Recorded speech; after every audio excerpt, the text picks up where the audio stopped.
अस्सलामुअलैकुम class, this is Mohammad Hashim Z and you guys are watching mathematics by Hashim Zia. बेटा आज की क्लास के अंदर हम लोग नस्ट यूनिवर्सिटी के 17 फेब के तमाम पेपर्स को सॉल्व करेंगे। आप में से अक्सर बच्चों को एक शिकवा होता है मुझसे कि सर मैथ्स के एमसीक्यूज तो बहुत सारे बताते हैं, फिजिक्स के आप नहीं बताते।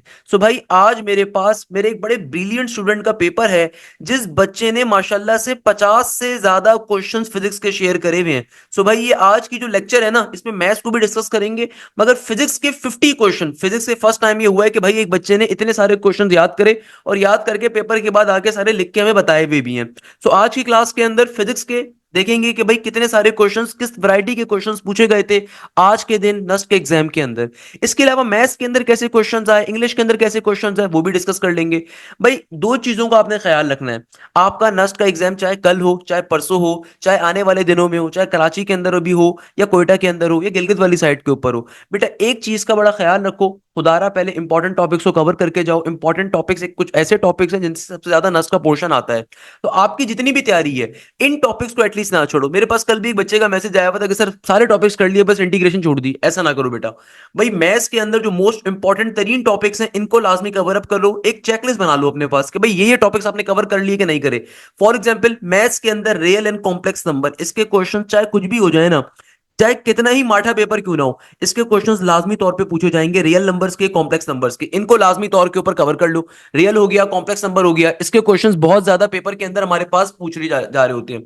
इसके अलावा मैथ्स के अंदर आपके पास मैट्रिसेस की थ्योरी के क्वेश्चंस हो गए कि भाई आपके पास इन्वोलेटरी मैट्रिक्स कौन सा होता है, आपके पास डिटर्मिनेंट कैसे लेना है, इसके क्वेश्चंस बहुत ज्यादा पेपर के अंदर आ रहे हैं, आते हैं, हर दफा आएंगे, अभी भी पूछे जा रहे हैं। तो आपने इसकी एक लाजमी तौर के ऊपर तरीके से बैठ के तैयारी करनी है। अच्छा, इसके अलावा हमारे पास sequence and series. Sequence and series एक ऐसा कॉन्सेप्ट है कि भाई कुछ भी हो जाए इसके क्वेश्चंस लाजमी आएंगे। तो सीक्वेंस एंड सीरीज के आपने लाजमी तौर के ऊपर आपने अपनी तैयारी करके जाना है सीक्वेंस और सीरीज की। तो इसके क्वेश्चंस बहुत आते हैं।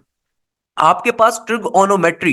ट्रिगोनोमेट्री आपके पास सबसे ज्यादा इंपॉर्टेंट टॉपिक अगर कोई एग्जिस्ट कर रहा है ना, वो ट्रिगोनोमेट्री है। ट्रिगोनोमेट्री के अंदर स्पेसिफिकली फॉर्मूलाज और ट्रिगोनोमेट्री के अंदर जो बेसिक आपके पास क्वेश्चंस होते हैं बहुत आ रहे हैं। ट्रिगोनोमेट्री के फॉर्मूलाज हो गए, या फिर ये वाला जो कॉन्सेप्ट होता है कि भाई साइन थीटा की वैल्यू आ रही है 3/2, तो बताइए कॉस थीटा की वैल्यू क्या होगी। ये वाले क्वेश्चंस बहुत आते हैं भाई। ये वाले क्वेश्चंस बेतहाशा आते हैं। एग्जामिनर बोलेगा साइन थीटा की वैल्यू किसके बराबर है, 3/2 के, तो बताइए कॉस थीटा की वैल्यू क्या होगी। तो ये जो टॉपिक है ना ट्रिगोनोमेट्री का, ये मोस्ट इंपॉर्टेंट टॉपिक है कि भाई आप इसको पाइथागोरस रिलेशन पे सॉल्व करते हो। सम पीपल हैव, तो यहां से आपको पीपल मिल गया, हैव मिल गया। कॉस थीटा होता है कर्ली ब्राउन हेयर, तो अब आपको बेस चाहिए पहले, फिर अगर बेस आ जाएगा तो base upon hypotenuse will be cos theta. तो पाइथागोरस थ्योरम अप्लाई करके आप बेस निकाल लोगे, H square is equal to P square plus B square करके, तो बी इसकी वैल्यू आ जाएगी तो कॉस थीटा आ जाएगा। सिमिलरली ट्रिगोनोमेट्री के अंदर पीरियड का कॉन्सेप्ट कि साइन थीटा का पीरियड क्या होता है, ये क्वेश्चन बहुत आ रहे हैं कि भाई साइन थीटा का कॉस थीटा का पीरियड होता है 2 पाई के बराबर, टेंजेंट थीटा का पीरियड होता है पाई के बराबर। तो भाई ये वाले क्वेश्चंस बहुत ज्यादा पूछे जा रहे हैं पीरियड वाले, तो पीरियड वाले क्वेश्चन लाजमी तौर पे कवर कर लो। इसके अलावा ट्रिगोनोमेट्री के अंदर जो डोमेन और रेंज का टेबल होता है, मैं ये नहीं कह रहा कि मुश्किल वाली डोमेन रेंज करो, नहीं, मैं कह रहा हूं सिंपल टेबल कर लो भाई। टेबल साइन की डोमेन क्या है, साइन की रेंज क्या है, साइन का आपके पास कॉस की डोमेन क्या है, कॉस की रेंज क्या है, साइन इनवर्स की डोमेन क्या है, टेंजेंट इनवर्स की रेंज क्या है, कॉस इनवर्स की डोमेन क्या है। तो ये वाले क्वेश्चंस बहुत ज्यादा आ रहे हैं। तो ये तीन टॉपिक स्पेसिफिकली बता रहा हूं ट्रिगोनोमेट्री से, जो सबसे पहले करो। उसके बाद ट्रिगोनोमेट्री के बाकी concept S is equal to R theta वाला हो गया, या आपके पास area of a triangle related concepts हो गए, ट्रायंगल रिलेटेड क्वेश्चंस हो गए, वो तो आ ही जाते हैं, मगर ये कॉन्सेप्ट ज्यादा आ रहे हैं। अच्छा, इसके अलावा परमुटेशन हो गया, कॉम्बिनेशन हो गया, प्रोबेबिलिटी हो गया, इसको मैं आखिर में दे रहा हूं क्योंकि यार इसके क्वेश्चंस आपके पास आते हैं फैक्टोरियल वाले, यहां से क्वेश्चंस बहुत आते हैं। फैक्टोरियल रिलेटेड कॉन्सेप्ट बहुत ज्यादा पूछा जाता है। परमुटेशंस के, कॉम्बिनेशन के, प्रोबेबिलिटी के क्वेश्चंस बिल्कुल आते हैं, मगर फैक्टोरियल रिलेटेड कॉन्सेप्ट बहुत आएगा। तो ये आपके पास 6 टॉपिक्स मोस्ट इंपॉर्टेंट टॉपिक्स हैं फर्स्ट ईयर एफएससी से। इसके अलावा हमारे पास सेकंड ईयर वाली साइड से लिमिट्स का कॉन्सेप्ट। अच्छा, लिमिट्स के अंदर कोई मुश्किल लिमिट्स नहीं करो, आप एल हॉपिटल रूल की सारी लिमिट्स करके जाओ कि भाई तुम्हें ये मालूम होना चाहिए एल हॉपिटल रूल के ऊपर लिमिट को कैसे सॉल्व करते हैं। ये एक बेसिक टॉपिक है यार, इसको एटलीस्ट कवर कर लो। फंक्शंस की अगर मैं बात करूं तो फंक्शंस के अंदर आप कंपोजिट फंक्शंस के टॉपिक को, इनवर्स ऑफ अ फंक्शन के टॉपिक को लाजमी तौर पे पढ़ के जाओ। फंक्शंस के अंदर इनवर्स और कंपोजिट, ये दो ऐसे टॉपिक हैं जिनसे मेजॉरिटी पेपर आता है फंक्शंस का, सही है। अच्छा, इसके अलावा हमारे पास ऑब्वियसली मोस्ट इंपॉर्टेंट टॉपिक है डेरिवेटिव और इंटीग्रेशन। डेरिवेटिव और इंटीग्रेशन को कभी भी नहीं छोड़ सकते, इनके फॉर्मुलाज भी पेपर में आते हैं, इनके क्वेश्चन भी बेतहाशा पेपर में आते हैं। और स्पेसिफिकली डेरिवेटिव के अंदर से एक्सपोनेंशियल का कॉन्सेप्ट एक ऐसा कॉन्सेप्ट है जो कि हर दूसरे पेपर में आपको मिलेगा। Exponential, pure exponent, natural exponent, common exponent, L N का कॉन्सेप्ट आ जाएगा। तो डेरिवेटिव इंटीग्रेशन मोस्ट इंपॉर्टेंट हो गया। इसके बाद एनालिटिकल ज्योमेट्री। एनालिटिकल ज्योमेट्री से पूरा पूरा पेपर भरा हुआ होता है और बेसिक क्वेश्चन है यार। एनालिटिकल ज्योमेट्री इतना मुश्किल टॉपिक नहीं है, आप एक दिन में 4 घंटों में निपटा सकते हो पूरी एनालिटिकल ज्योमेट्री। और मेरी आप लेक्चर्स को ले रहे हो, विद इन 4 आवर्स के अंदर आपका एनालिटिकल ज्योमेट्री पूरा इजीली कवर हो जाएगा। इसके अलावा कॉनिक्स, ये टॉपिक्स मोस्ट इंपॉर्टेंट टॉपिक्स हैं। कॉनिक्स के अंदर आपके पास सर्कल है, पैराबोला है, हाइपरबोला है, इलिप्स है। वेक्टर्स को मैं कह सकता हूं इंपॉर्टेंट है, वेक्टर्स भी इंपॉर्टेंट तो होता है ऑब्वियसली, उसके क्वेश्चंस आते हैं।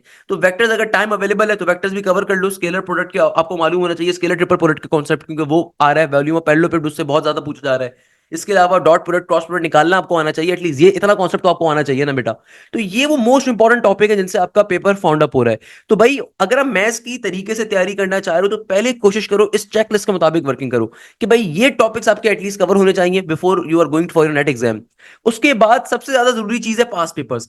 जितने भी नस्ट के भी पेपर्स में देख रहा हूं सारे के सारे पास पेपर भेजने। अच्छा मेरे पास एक शिकवा आता है कि सर ये जो पेपर आप करवा रहे हैं, मेरे पास भी आज टेस्ट था उसमें पेपर में क्वेश्चन ये नहीं आए। अरे अल्लाह के प्यारे बंदे, आपको क्या लगता है यार नस के अंदर सिर्फ आप अकेले पेपर नहीं दे रहे। नस के अंदर हर दिन बैठ के 26,000 बच्चा पेपर देगा। मैं एग्जांपल दे रहा हूं, मतलब बेतहाशा बच्चा पेपर देगा। नस के सॉफ्टवेयर में हजारों क्वेश्चन फीड है। भाई अगर वो पेपर आपके पास नहीं आया तो इसका मतलब ये थोड़ी है भाई आपके पास जो क्वेश्चन आए हैं वो अगले बच्चे के पास नहीं आए। आपको ये बात समझनी पड़ेगी। भाई नस के अंदर अगर एक कंप्यूटर लैब के अंदर 2 बच्चे बैठ के पेपर दे रहे हैं ना, तो ऑलवेज रिमेंबर दिस थिंग, इस बच्चे के पेपर डिफरेंट होगा, इस बच्चे के पेपर के क्वेश्चन डिफरेंट होंगे। उसके पीछे रीजन है, भाई हर यूनिवर्सिटी में यही होता है। उसके पीछे रीजन है। रीजन क्या है? नस्ट के सॉफ्टवेयर में हजारों क्वेश्चंस फीड हैं। नस्ट के सॉफ्टवेयर में हजारों क्वेश्चंस फीड हैं भाई। आप कितने क्वेश्चंस, आप कितने, ऐसा कितनी दफा होगा कि भाई इस बच्चे के पास जो क्वेश्चंस आएंगे वो इंटायरली डिफरेंट होंगे जो इस बच्चे के पास आएंगे। इस चीज को ध्यान में रखिएगा। सो भाई तभी मैं आपसे बार बार एक जुमला कहता हूं कि अभी तक मैं नस्ट के मोर देन 4,000 एमसीक्यूज कवर करवा चुका हूं। आप में से कितने बच्चों ने वो कवर करें, जरा दिल पे हाथ रख के मुझे बताओ। मैंने टॉप 10 एमसीक्यूज की सीरीज अलग निकाली थी, मैराथन की सीरीज मैंने अलग निकाली थी। मैराथन के अंदर मैंने बैठ के एक एक सेटिंग के अंदर 250 एमसीक्यूज मैंने सॉल्व करवाए हैं। नस के मैं मोर देन 4,000 एमसीक्यू सॉल्व करवा चुका हूं। तो आप एज अ टीचर मुझसे पूछो, मैं आपको गारंटी देता हूं कि भाई अगर आप इन पास पेपर्स के लेक्चर्स को कवर अप करोगे ना, इन्हीं से क्वेश्चंस आ रहे हैं। आप अगर 10 एमसीक्यूज वाले लेक्चर को ले रहे हो तो भाई 10 एमसीक्यूज के अंदर वो 10 एमसीक्यूज वो हैं जो मैंने 10-10 एमसीक्यूज पेपर से उठाए हुए हैं। भाई अगर आपने सारे पास पेपर्स कवर अप करे हुए तो क्वेश्चन आपको वहीं से मिलेंगे, क्योंकि नस के सॉफ्टवेयर है। देखो नस एक बेसिकली यूनिवर्सिटी है, सही है ना, उसने अपना एक सॉफ्टवेयर बनाया हुआ है, वो हर बच्चे के लिए अलग पेपर डिजाइन नहीं करती। नस ने अपना एक सॉफ्टवेयर बनाया हुआ है, उस सॉफ्टवेयर में क्वेश्चन बैंक है। उस क्वेश्चन बैंक में नस ने मैथ्स के 1000 क्वेश्चन डाले में, लेट सपोज फिजिक्स के 1000 क्वेश्चन डाले में, केमिस्ट्री के 1000 डाले में। तो भाई वो जो सॉफ्टवेयर होता है वो शफलिंग करके क्वेश्चन हर बच्चे को देता है। तो भाई वो जो क्वेश्चन बैंक है ना, मेरी कोशिश है उसको क्रैक करने की, I am continuously working hard on that particular thing. मेरी कोशिश है कि जितने भी नस के क्वेश्चन बैंक में क्वेश्चन हैं, नस के जितने भी सॉफ्टवेयर में क्वेश्चन है, जैसे जैसे बच्चे आके बताते हैं उनके ऊपर वीडियो डिजाइन करूं ताकि वो क्वेश्चन बैंक बच्चों को आइडिया हो सके किस तरह के क्वेश्चन मौजूद हैं। सिमिलरली इन चीजों का बड़ा ख्याल रखो। तो पास पेपर्स के जो लेक्चर्स हैं इनको लेकर जाओ, इन्हीं से आपके सारे के सारे क्वेश्चन निकलेंगे, सही है। इसके अलावा अगर आपकी तैयारी इतनी अच्छी नहीं है, अब टाइम देखो कम है, तो जब टाइम कम है तो अभी तो ये वाली स्ट्रेटेजी अपना लो। मगर चूंकि अब टाइम कम होगा आपके लिए, अब बिफोर नेट 3 और नेट 4 आपने कोशिश करनी कि एटलीस्ट अपनी तैयारी पूरी करो। उसको करने का फिर तरीकाकार ये कि आप प्रॉपर्ली अपनी तैयारी को फोकस करो। और उसके लिए मेरा जो न्यू बैच है वो इस वीक से स्टार्ट हो रहा है। इस बैच की खास बात क्या है कि भाई इस बैच में आपकी प्रॉपर्ली लाइव क्लासेस कंडक्ट होंगी, यानी कि भाई आपको कंप्लीट एप्टीट्यूड का कोर्स लाइव क्लासेस में पढ़ाया जाएगा। अच्छा चाहे आप नस की तैयारी कर रहे हो ये उसके लिए फायदेमंद है। अगर आप नस के साथ बिजनेस स्कूल की तैयारी कर रहे हो, आपकी अलग से क्लासेस होंगी, बिजनेस मैथ्स की, इंग्लिश की। अगर आप नस के साथ यूईटी की तैयारी करो, एनईडी की तैयारी करो, मेरान की तैयारी करो, जीआईकेआई की, कॉमसेट्स की, एयर की, प्यास की, आप पाकिस्तान की टॉप की किसी भी यूनिवर्सिटी की तैयारी कर रहे हो, तो ये बैच आपके लिए फायदेमंद है। क्योंकि इस बैच में एक ही फीस होगी और उस एक छोटी सी फीस के अंदर आपकी नस के साथ पाकिस्तान की अदर 36,000 यूनिवर्सिटीज की तैयारी भी कवर करवाई जाएगी। चाहे आपकी यूनिवर्सिटी के अंदर केमिस्ट्री या इंग्लिश आती है, फॉर एग्जाम्पल केमिस्ट्री या कंप्यूटर आती है, तो आपको अलग से उसकी क्लासेस प्रोवाइड की जाएंगी। आपको एक कॉम्प्रिहेंसिव बैच मिलेगा। आप अगर एनटीएस की तैयारी करो तो आपकी एनालिटिकल रीजनिंग की, क्वांटिटेटिव मैथ्स की अलग क्लासेस होंगी। अगर आप आईबीए की, बीबीए के लिए अप्लाई कर रहे हो तो जाहिर सी बात है बेटा आपकी बीकेट की क्लासेस होंगी। तो कहने का मकसद ये कि भाई लाइव क्लासेस में कंप्लीट कोर्स आपको कवर करवाया जाएगा। पाकिस्तान की टॉप की एप्टीट्यूड की फैकल्टी आपको आके पढ़ाएगी, वही फैकल्टी जो डिफरेंट इंस्टीट्यूट्स में पढ़ाती है। जब वो डिफरेंट इंस्टीट्यूट्स में पढ़ाती है तो वो इंस्टीट्यूट 70,000 रुपए, 60,000 रुपए फीस चार्ज करते हैं। ऑन दी अदर हैंड मेरे पास वही टीचर आके पढ़ाते हैं, जितनी कॉस्ट होती है वो हम लोग बेयर करते हैं। बच्चा जो फीस देता है वो इंतहाई मामूली फीस देता है, और पूरे साल की फीस होती है 6,500 7,000 रुपए। तो लाइव क्लासेस में एक तो आपको पूरा कोर्स कवर होगा, जो भी आपकी लाइव क्लास होगी ये जूम के ऊपर होती है, सही है ना, और उसकी रिकॉर्डिंग आपको मिलेगी, और वो रिकॉर्डिंग हमारे पोर्टल्स के थ्रू मिलती है आपको, सही है। जो यानी कि जो भी आपकी लाइव क्लास होगी उसकी आप वो जूम के ऊपर कंडक्ट होगी, और आपको हर लाइव क्लास की रिकॉर्डिंग मिलेगी। इसके अलावा आपको कंप्लीट कोर्स की रिकॉर्डिंग भी मिलेगी, मगर अगेन ये कंप्लीट कोर्स की रिकॉर्डिंग सिर्फ उन बच्चों के लिए है कि जो बच्चे चाहते हैं खुद से कुछ कवर करना, खुद से कुछ कवर करना, जो एक जिनमें एक आगे की आस होती है, जिनमें आगे बढ़ने की ख्वाहिश होती है। अदरवाइज कंप्लीट कोर्स आपको लाइव क्लासेस में कवर करवाया जाएगा, मगर मैं आपको अपने पुराने तमाम बैजेस की कॉम्प्रिहेंसिव रिकॉर्डिंग भी प्रोवाइड कर दूंगा कि अगर किसी बच्चे को खुद से कोई चीज कवर करनी है उसको भी कवर कर सकता है। इसके अलावा हमारा सबसे इंपॉर्टेंट फीचर, जो एप्टीट्यूड की सबसे मेन चीज है, टेस्टिंग सिस्टम।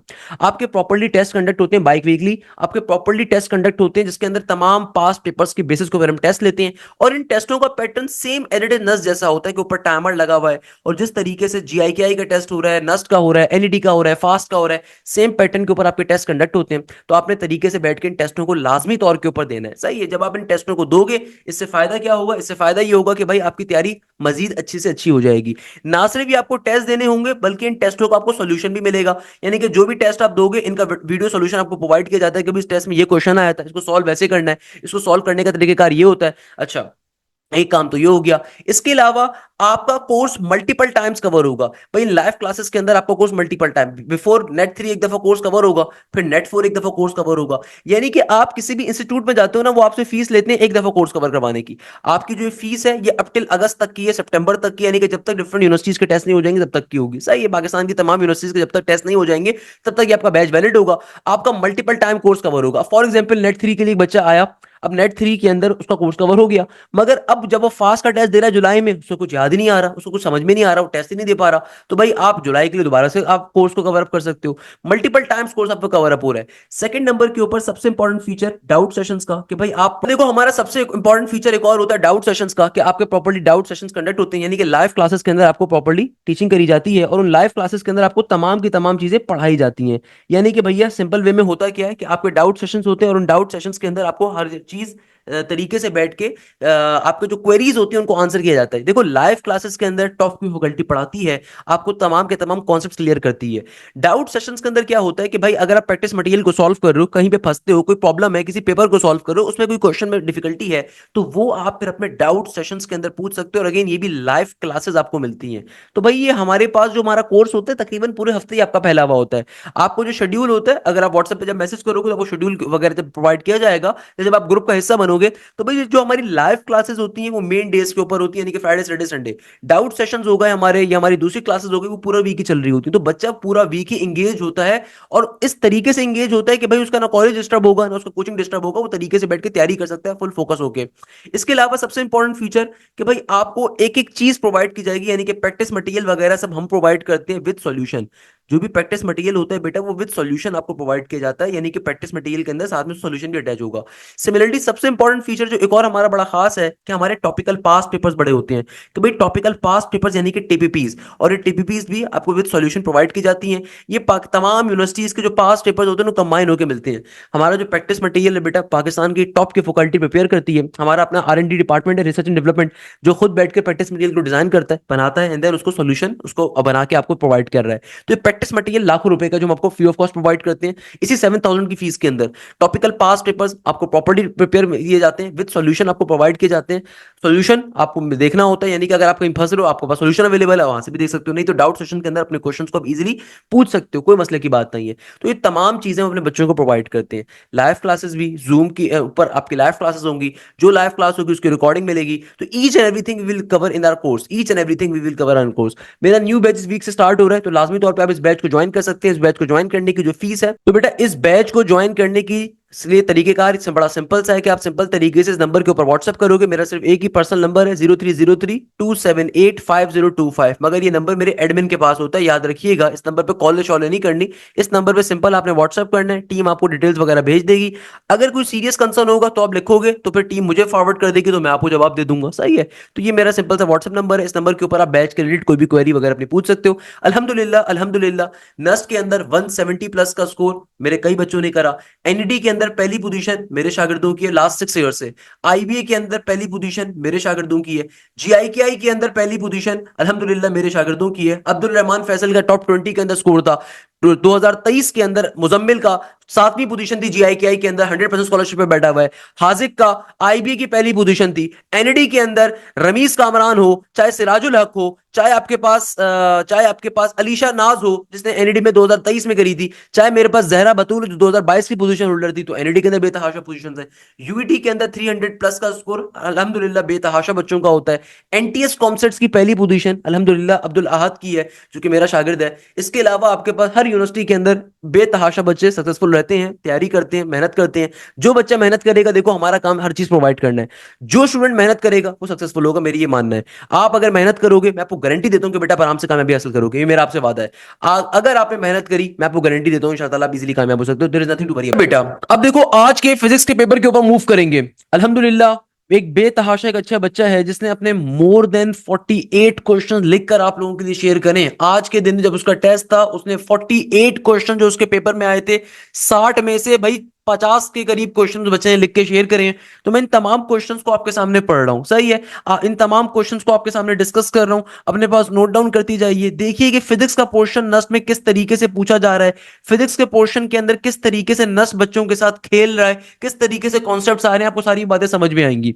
पहले नंबर के ऊपर एमसीक्यूज आ रहा है, zero between the to significant digit is dash. यानी कि पहले नंबर के ऊपर क्वेश्चन आ रहा है, zero between the to significant digit is dash. Non significant होगा, सिग्निफिकेंट होगा, क्या होगा? यानी कि अगर दो डिजिट्स के दरमियान में क्या आ जाए, जीरो आ जाए। अगर कोई भी दो डिजिट्स के दरमियान में जीरो आ जाए तो क्या कहलाता है? सही है एमसीक्यूज में। एक बात यहां पे क्लैरिफाई कर देता हूं। कुछ बच्चे कहते हैं कि सर आप फिजिक्स के एमसीक्यूज आप सॉल्व नहीं करवाते। बेटा फिजिक्स सॉल्व मैं नहीं करवाता क्योंकि मेरी मेन एक्सपर्टीज जो है वो मैथमेटिक्स के अंदर है। Although I am a certified PEC recognised engineer, I am a mechanical engineer who has worked in the largest pharmaceutical sector of the world. कभी जीएसके का नाम सर्च करिएगा। आई हैव अल्हम्दुलिल्लाह manage GSK supply chain of Egypt, Algeria, Lebanon and Jordan. So inter की physics बहुत ही हलवा है भाई, क्योंकि मैं खुद मैकेनिकल इंजीनियर हूं। Then I am a masters in engineering management from the America. So मेरे लिए फिजिक्स सॉल्व करवाना मुश्किल नहीं है, मगर द पॉइंट इज डेट कि मैं नहीं चाहता कि मैं खुद सॉल्व करवाऊं, क्योंकि भाई मेरी एक्सपर्टीज मैथमेटिक्स के अंदर है। मैं चाहता हूं कि भाई मेरी जो टीम है अगर वो फिजिक्स सॉल्व करवाए, जो कि प्रॉपर एक टीचर्स हैं फिजिक्स के अंदर जिनका अपना काम है, फिजिक्स के अंदर जिनकी अपनी किताबें हैं, फिजिक्स के अंदर जिनका अपना एक बहुत ज्यादा नाम है, वो करवाएं। मेरा मेन मकसद फिजिक्स के क्वेश्चन अगर आपसे शेयर करने का होता है वो सिर्फ और सिर्फ ये होता है कि बच्चों की हेल्प हो जाए। मेरा मकसद कतई तौर पे वहां पे ये नहीं होता कि मैं फिजिक्स के एमसीक्यूज आपको बैठ के सॉल्व करवाऊं, क्योंकि फिजिक्स के एमसीक्यूज एक फिजिक्स का टीचर सॉल्व करवाए तो बेहतर है। मैं हमेशा ऐसे टीचर्स को नापसंद करता हूं जो कि मैथ्स भी पढ़ा रहे हैं, फिजिक्स भी पढ़ा रहे हैं, केमिस्ट्री भी पढ़ा रहे हैं, इंग्लिश भी पढ़ा रहे हैं, क्योंकि वो बच्चे के साथ ज्यादती कर रहे होते हैं। तो भाई अगर मैं आपको फिजिक्स के बारे में गाइड करता हूं या फिजिक्स के बारे में आपको मैं पर्टिकुलरली अगर एमसीक्यू सॉल्व करवाता हूं या एमसीक्यूज के बारे में बताता हूं, तो उसके पीछे मेन मकसद ये होता है कि मैं चाहता हूं कि भाई एटलीस्ट आपकी हेल्प हो जाए कि क्वेश्चंस क्या आए हुए थे, क्योंकि जितनी मेहनत मैं कर रहा हूं इतनी कोई भी नहीं करता भाई। इसलिए डेट्स द रीजन कि मैं चाहता हूं कि भाई मेरे बच्चों को एटलीस्ट फिजिक्स के एमसीक्यूज पता चल जाए। ऑल्दो मेरी टीम इसके ऊपर जाहिर सी बात है बैठ के सोल्यूशन प्रिपेयर करके आप लोगों से शेयर कर देगी इंशाअल्लाह। सर अब्दुल मोइज जो होंगे वो इसके ऊपर बैठ के एमसीक्यूज को सॉल्व भी करवा देंगे, मगर अभी चूंकि वो अवेलेबल नहीं थे तो इसलिए फिर मैंने फिजिक्स के एमसीक्यूज में आपको एटलीस्ट बता रहा हूं। आप क्वेश्चंस का आंसर तो निकाल सकते हो, मतलब उसमें तो कोई मसले की बात नहीं है। मैं क्वेश्चंस आपको बता रहा हूं, आपने इन क्वेश्चंस को गो थ्रू करना है, और जिस क्वेश्चन में डिफिकल्टी हो अपनी किताब में सर्च करके, नहीं तो नेट पे सर्च करके आप सिंपल उसका एमसीक्यू का आंसर निकाल सकते हो। सही है, there is nothing difficult here. तो अब देखो सेकंड नंबर के ऊपर जो एमसीक्यूज आ रहा है इसमें एग्जामिनर कह रहा है एसआई यूनिट ऑफ कंडक्टेंस, यानी कि कंडक्टेंस का क्या निकालना है, एसआई यूनिट। अच्छा, देन एग्जामिनर आगे कह रहा है इस तरह का सिंबल बना हुआ है ईओ प्लस का वैल्यू इक्वल टू के बाद वैल्यू प्लस का यूनिट, यानी कि इससे रिलेटेड कोई एमसीक्यूज पूछा हुआ था। वेव लेंथ ऑफ एक्सरेज का एमसीक्यूज आया हुआ था। सिल्वर की रेजिस्टिविटी का एमसीक्यूज पूछा हुआ था। छठे नंबर के ऊपर जो क्वेश्चन आ रहा है इसमें एग्जामिनर कह रहा है सेंटीपिटल एक्सेलरेशन क्या होती है when move in circle of radius R and velocity V. Centripetal acceleration का क्वेश्चन आया हुआ था और आगे एग्जामिनर कह रहा है when move in the circle of the radius R and the velocity V. Unit किसके, unit of dash under root के अंदर G M divided by R, यानी कि इसका यूनिट किसके बराबर होगा। Angular velocity of second hand of a clock, यानी कि एंगुलर वेलोसिटी निकालनी है आपको second hand of the clock की। इसके बाद एग्जामिनर कह रहे हैं, एग्जामिनर आपसे कहता है magnitude of sum of a vectors is less than the magnitude of the either vector. ये स्केलर प्रोडक्ट कहलाएगा। स्केलर प्रोडक्ट इज नेगेटिव होगा। एक ऑप्शन ये गिवन है कि भाई magnitude of sum of a vector is less than the magnitude of either vector. Magnitude of sum of a vector is less than the magnitude of the either vector. Option number A, scalar product is negative. तो इस तरह के MCQs आए हुए थे। Internal resistance, battery of voltage current आपके पास आया terminal voltage क्या होगा। ओके, इंटरनल रेजिस्टेंस आपको शायद गिवन था और एग्जामिनर ने आगे आपको बैटरी बताई भी है, उसका वोल्टेज क्या है, उसका करंट क्या है, और टर्मिनल वोल्टेज आपसे पूछा हुआ है। क्वेश्चन नंबर 11 में एग्जामिनर कह रहा है body move from point A to point B and cover the distance of dash metre, यानी कि आपको गिवन था। आगे आपको कह रहा है इतने टाइम पीरियड में गिवन था in dash seconds the average speed calculate करनी है, यानी कि भाई body move from the point A to point B और आपको डिस्टेंस बताया हुआ है, टाइम बताया हुआ है, एवरेज स्पीड निकालने के ऊपर न्यूमेरिकल आया हुआ था। E negative present between electron या E negative present between the two plates, one positively charged and the other negatively charged, the force on E negative is dash, zero at minimum या क्या होगा, ये आपके पास question एक पूछा हुआ है। क्वेश्चन नंबर 13 में एग्जामिनर कह रहा है E particle moving east has electric field, the direction of the magnetic field, so no force acts on it, इसके रिलेटेड कोई पर्टिकुलरली क्वेश्चन आया हुआ था। अच्छा, देन क्वेश्चन नंबर 14 में एग्जामिनर कह रहा है y is equal to A T square plus B T cube, Y is position dimension of A and B, ये निकालने को पूछी हुई थी। देन क्वेश्चन नंबर 15 के अंदर आपके पास ये दो ब्रैकेट्स आए हुए और एग्जामिनर ने सिग्निफिकेंट फिगर्स इन एस पूछी हुई, यानी कि एस बराबर था, एक नंबर गिवन है, फिर माइनस का साइन, एक नंबर गिवन है, तो एग्जामिनर ने सिग्निफिकेंट फिगर्स पूछी हुई है एस की। एक और क्वेश्चन में एग्जामिनर कह रहे हैं 8.314 को अगर आप एडअप करवाते हो 2.1345 के, तो आंसर क्या आएगा, ये मैथ्स का एमसीक्यू करवा सकता हूं भाई मैं। अच्छा, एक और एमसीक्यूज में एग्जामिनर कह रहा है आपके पास जो है ना P1 बराबर है 25 वॉट के, P2 बराबर है 100 वॉट के, मेन वोल्टेज 120 वॉट है, ratio of current of 25 watt to 100 watt क्या होगा। ओके, यानी कि आपको रेशियो ऑफ करंट निकालना है इस 25 वॉट का 100 वॉट के ऊपर, मेन वोल्टेज आपको 120 वोल्टेज गिवन है। ओके, नेक्स्ट क्वेश्चन में एग्जामिनर कह रहा है कि भाई मास अगर आपके पास डबल हो जाए keeping the temperature constant, relation of pressure and volume, इसके रिलेटेड एमसीक्यूज पूछा हुआ था। ओके, कि मास आपका डबल हो जाए keeping the temperature as constant, relation of pressure and volume calculate करना है। क्वेश्चन नंबर 19 में एग्जामिनर कह रहा है E is suspended bye insulator thread, its time period of oscillation is dash, यानी कि अगर आपका ई क्या हो जाए, सस्पेंड हो जाए by insulator thread, its time period of oscillation is T is equal to 2 pi under root के अंदर L divided by G plus minus, सही है, तो ये टाइम पीरियड का फॉर्मूला है ये तो। खैर, नेक्स्ट क्वेश्चन में एग्जामिनर कह रहा है which shows the particle nature of light, photo electric, बच्चे ने आगे लिखा हुआ है which shows the particle nature of light. देखो ये एमसीक्यूज अगेन मैं बार बार आपको बता रहा हूं भाई, इनके आंसर्स मैं डिफाइन नहीं कर रहा क्योंकि आंसर्स आपने खुद से देखने, it's a very simple method, सही है ना, आंसर्स आपने खुद से देखने। सो भाई मैं आपको खाली एमसीक्यूज बता रहा हूं जो बच्चे ने लिख के मुझसे शेयर करे, जो उसके आज के फिजिक्स के पेपर में आए थे, जो नस के अंदर फिजिक्स के अंदर उसके क्वेश्चन आए थे, सारे के सारे क्वेश्चन आपसे शेयर कर रहा हूं। If D is 2 and L is equal to 1/3, the first minima y is equal to कहां पे मिलेगा, if d is equal to 2 and l is equal to 1/3, the first minima y is dash, वो calculate करना है। What are heat engine, petrol, diesel, steam या all, यानी कि examiner कह रहा है हीट इंजन कौन से होते हैं, पेट्रोल वाले होते हैं, डीजल वाले होते हैं, स्टीम वाले होते हैं, ऑल होते हैं। मेरे नजदीक ऑल होगा, हीट इंजन सही है, पेट्रोल भी हीट इंजन में आता है, डीजल भी आता है, स्टीम इंजन भी हीट इंजन में आता है। Example of simple harmonic motion क्या होगा, molecules of solid, second pendulum, single simple pendulum या ऑल। सिंपल हार्मोनिक मोशन में सेकंड पेंडुलम भी होगा, सिंपल पेंडुलम भी होगा, यानी कि फिर मॉलिक्यूल सॉलिड भी होने चाहिए, ऑल ही होना चाहिए इसका answer. Question number 23 should be all. खैर, नेक्स्ट क्वेश्चन में एग्जामिनर कह रहे हैं majority carriers in N type are dash, silicon होते हैं, क्या होते हैं, तो बच्चे ने आगे खैर लिख के दिया हुआ सर सिलिकॉन आंसर था। ओके, नेक्स्ट क्वेश्चन में एग्जामिनर कह रहे हैं masses m1 and m2 are suspended at the leg and at length, why the टेम्प्रोइड the time period will be greater of dash, radius, mass या क्या चीज, यानी कि देखो इस क्वेश्चन में एग्जामिनर कह रहा है मासेस m1 m2, दो मास हैं, दो छोटी छोटी बॉल्स आपने जो है ना लेंथ के तौर पे सस्पेंड करवा दी है at the length, why the time period will be greater of radius या मास, यानी कि टाइम पीरियड किसकी वजह से ग्रेटर होगा, रेडियस की वजह से, मास की वजह से, ये एमसीक्यू पेपर में आया हुआ है। ई यानी कि electron release from the photo electric effect instantaneously या after some time. Okay, good MCQs है, एग्जामिनर कह रहा है कि भाई जो इलेक्ट्रॉन होगा वो रिलीज करेगा फोटो इलेक्ट्रिक इफेक्ट से फौरन से या कुछ अरसे के बाद।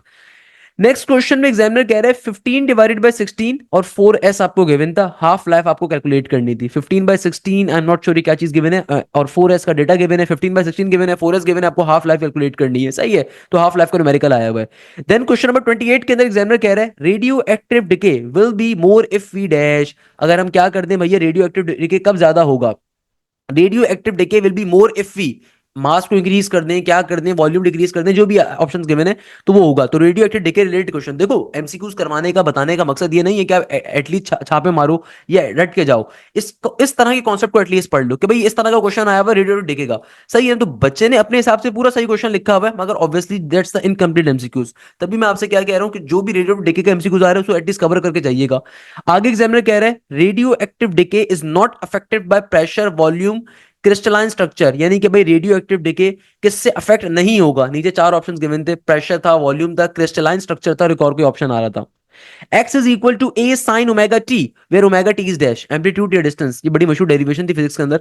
x is equal to a sin omega t, तो यहाँ पे जो ओमेगा टी होता है किसको रिप्रेजेंट कर रहा है, एम्पलीट्यूड को कर रहा है, डिस्टेंस को कर रहा है, किसको कर रहा है। अगर आपके पास क्या चीज आ रही है तो आपको डिफाइंड अप करनी है, सही है। नेक्स्ट क्वेश्चन में एग्जामिनर कहता है what should be added to hair beats in sine 100 omega t, what should be added to the hair beats in sine 100 omega t। हम क्या चीज ऐड करें यहाँ पे sin डैश 100 ओमेगा टी के ऊपर कि मुझे बीट्स की वॉल्यूम समझ में आए, मुझे बीट्स को मैं सुन सकूं। sin 1002 sin 100 omega T, negative का n और पावर के ऊपर ये कुछ आ रहा है, और s यानी कि क्या चीज ऐड करेंगे। तो भाई इस टॉपिक को आपने पढ़ के जाना है, इस टॉपिक का एमसीक्यूज आपने सर्च अप कर लेना है, या सिंपल चैट जीपीटी पे डालोगे और आपके पास आंसर आ जाएगा। All mechanical systems have dash value of the natural frequency, unique value of the natural frequency. Fundamental frequency क्या होती है, ओपन ऑर्गन पाइप वी आपको गिवन था 340 मीटर पर सेकंड के ऊपर, लेंथ आपको गिवन है 2 मीटर के बराबर। तो एग्जामिनर कह रहा है फंडामेंटल फ्रीक्वेंसी बताओ। अगर तुम्हारे पास ओपन ऑर्गन पाइप है, ओपन ऑर्गन मुझे दिख रहा है यार, हालांकि ओपन पाइप होना चाहिए सिंपल, बट ओपन पाइप है, वी आपको गिवन है 340 मीटर पर सेकंड के ऊपर, लेंथ आपको गिवन है 2 मीटर के ऊपर, तो फंडामेंटल फ्रीक्वेंसी क्या होगी निकालनी है। नेक्स्ट क्वेश्चन में एग्जामिनर कह रहा है U is a potential energy when moves 2 centimetre, U की वैल्यू बताइए when moves from 5 सेंटीमीटर, यानी कि U क्या है, एक पोटेंशियल एनर्जी है जब वो मूव करती है 2 सेंटीमीटर के ऊपर, तो U की वैल्यू क्या होगी अगर वो मूव कर रही है 5 सेंटीमीटर के ऊपर, सही है। Example of electromagnetic induction, EMI के क्वेश्चन बहुत आ रहे हैं, इलेक्ट्रोमैग्नेटिक इंडक्शन का आंसर क्या होगा। एग्जामिनर कह रहा है कि भाई इलेक्ट्रोमैग्नेटिक इंडक्शन की टाइप क्या है, जनरेटर है, मोटर है, ट्रांसफॉर्मर है, ऑल है। इलेक्ट्रोमैग्नेटिक इंडक्शन कि कौन सी एग्जांपल है, जनरेटर है उसमें भी होती है, मोटर है उसमें भी ईएमआई होती है, ट्रांसफॉर्मर है उसमें भी होती है, ऑल ऑफ दिस। मेरे नजदीक ऑल ऑफ दिस होना चाहिए। अगेन मैं बार बार कह रहा हूं भाई, मैं सॉल्व नहीं करवा रहा, ये मैं आपको अपने एक आइडिया दे रहा हूं, सो प्लीज आपने सॉल्व खुद से करने हैं। एवोमीटर जो हमारे पास होता है, avometer resistance should be added in a dash, series और पैरेलल। अच्छा क्वेश्चन है, एवोमीटर का जो रेजिस्टेंस होता है वो कहां पे ऐड होना चाहिए, सीरीज में या पैरेलल में। Which is not a part of C R O, which is not a part of C R O, sweeper reflection क्या चीज, तो इस एमसीक्यू को देख लीजिएगा। Which is not a part of C R O, if area is double the flux due to the current flow will be dash, if area is double the flux due to the current flow is dash, तो इस MCQ को देखना है। x is equal to 100 cos omega T, maximum velocity क्या होगी, अगर x बराबर है किसके 100 cos ओमेगा टी के, तो मैक्सिमम वेलोसिटी किसके बराबर होगी। When electron jump from fifth orbit the photon emitted is dash of series, जब इलेक्ट्रॉन तुम्हारा जंप करता है पांचवें ऑर्बिट से, तो फोटोन इमिट जो होगा वो कौन से सीरीज का होगा। Wavelength of the hydrogen, wavelength of the hydrogen spectrum 656 4 dash dash dash 4 dash dash dash all, यानी कि एग्जामिनर कह रहा है वेवलेंथ बताइए हाइड्रोजन स्पेक्ट्रम की। तीन ऑप्शंस गिवन थे, एक 656 करके था, एक 4 डैश डैश डैश करके था, एक 4 डैश डैश डैश करके था, या फिर एक ऑप्शन था ऑल ऑफ दीज का। तो अगेन डिपेंड करता है हाइड्रोजन स्पेक्ट्रम की वेवलेंथ क्या होगी। Next question 42 question, negatively charge rod becomes neutral when passes over fire it dries it ionize what will happen, यानी कि कभी भी नेगेटिवली चार्ज रॉड होगी वो न्यूट्रलाइज कब होगी, जब वो पास कर दी जाए फायर के ऊपर से, तो क्या होगा, वो ड्राई अप हो जाएगी, वो आयोनाइज हो जाएगी, वो क्या होगा। तो इसके रिलेटेड एमसीक्यूज आया भाई, इट्स अ टेक्निकल एमसीक्यूज, मजे का एमसीक्यूज है भाई। नेक्स्ट क्वेश्चन एग्जामिनर कह रहा है diode use in the bridge rectifier is 2 या 4 या 5 या 6, क्या होते हैं, कितने डायोड यूज होते हैं एक ब्रिज रेक्टिफायर के अंदर। नेक्स्ट क्वेश्चन में एग्जामिनर कह रहा है circuit use to convert AC to DC are termed as the emitter amplifier rectifier, जो सर्किट यूज होता है एसी से डीसी में कन्वर्ट करने के लिए उसको क्या कहते हैं। अगेन सॉल्व आपने करना है भाई, मेरा काम नहीं है सॉल्व करना फिजिक्स को, मैं आपको खाली एमसीक्यूज बता रहा हूं, सो प्लीज उसको मार्क डाउन करें, उसको बार बार रिमाइंड करके सुने, एंड देन फिर जाके सर्च अप करके या उस टॉपिक को एटलीस्ट पढ़ के जाएं, तो मेन मकसद बताने का वो है।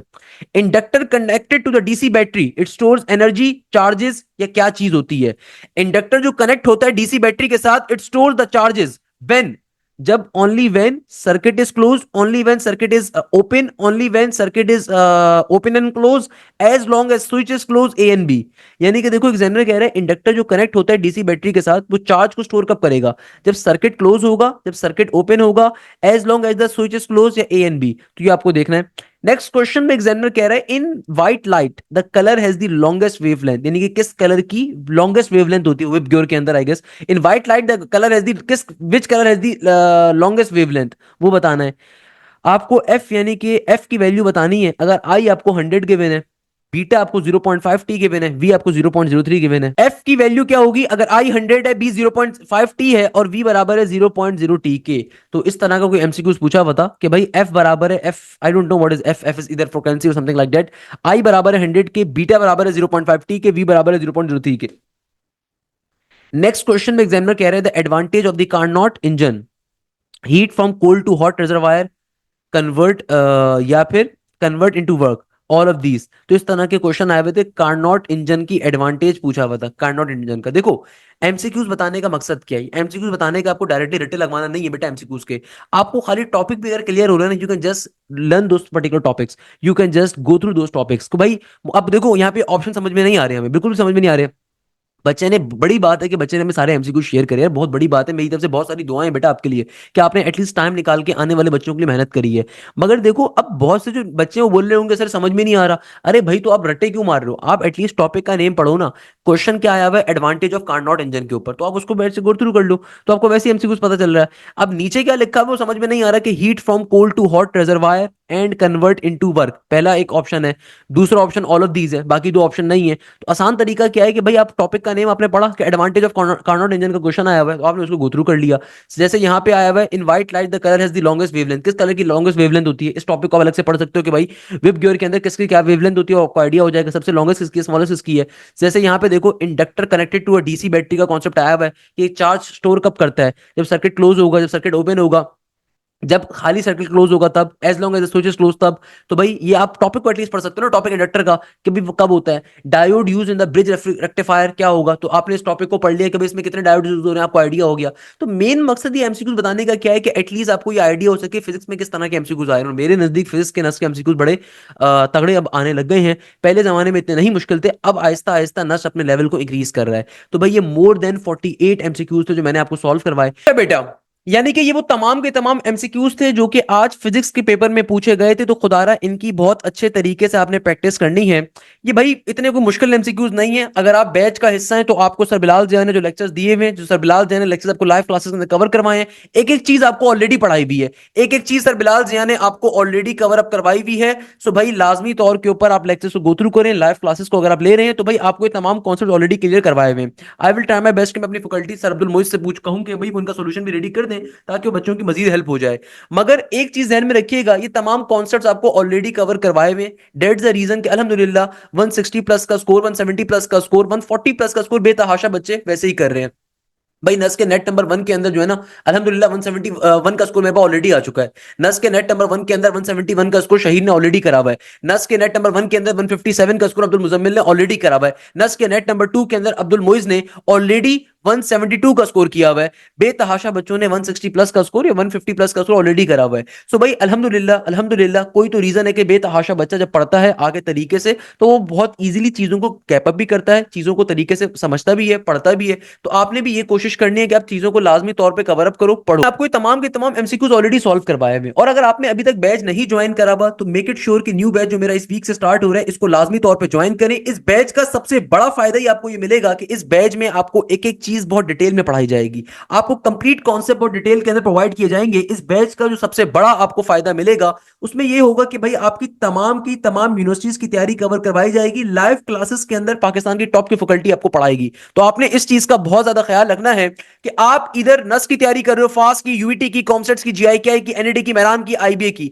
आपको हर चीज की तैयारी मिलेगी। उन तमाम यूनिवर्सिटीज में जहां पे फिजिक्स की साथ साथ केमिस्ट्री आती है, कंप्यूटर आती है, आपको उनकी क्लासेस भी मिलेंगी। आपको एनटीएस के अंदर एनालिटिकल रीजनिंग हो गई, आपके पास क्वांटिटेटिव मैथ्स हो गया, आपको उसकी क्लासेस भी मिलेंगी। आप नस बिजनेस स्कूल के लिए आ रहे हो, आपको बिजनेस मैथमेटिक्स भी पढ़ाई जाएगी, तो परेशान होने की जरूरत नहीं है। सो लाइव क्लासेस में आपको एक एक चीज बहुत डिटेल में समझाई जाती है, पढ़ाई जाती है, उसका आपने लाजमी तौर पर हिस्सा बनना है। सेकंड नंबर के ऊपर कंप्लीट कोर्स की रिकॉर्डिंग भी आपको मिलती है, जो लाइव क्लास होती है उसकी रिकॉर्डिंग मिलती है। आपके प्रॉपर्ली टेस्ट कंडक्ट होते हैं, आपके प्रॉपर्ली टेस्ट सेम पैटर्न पे कंडक्ट होते हैं, जैसे नस का टेस्ट होता है, फास्ट का होता है, एनईडी का होता है, मेहरान का होता है, यूईटी का होता है, कॉमसेट्स का होता है, जीआईकेआई का होता है। तो आप लाजमी तौर पर बैच की तमाम चीजों को, फैसिलिटीज को अवेल कर सकते हो बैच का हिस्सा बनके।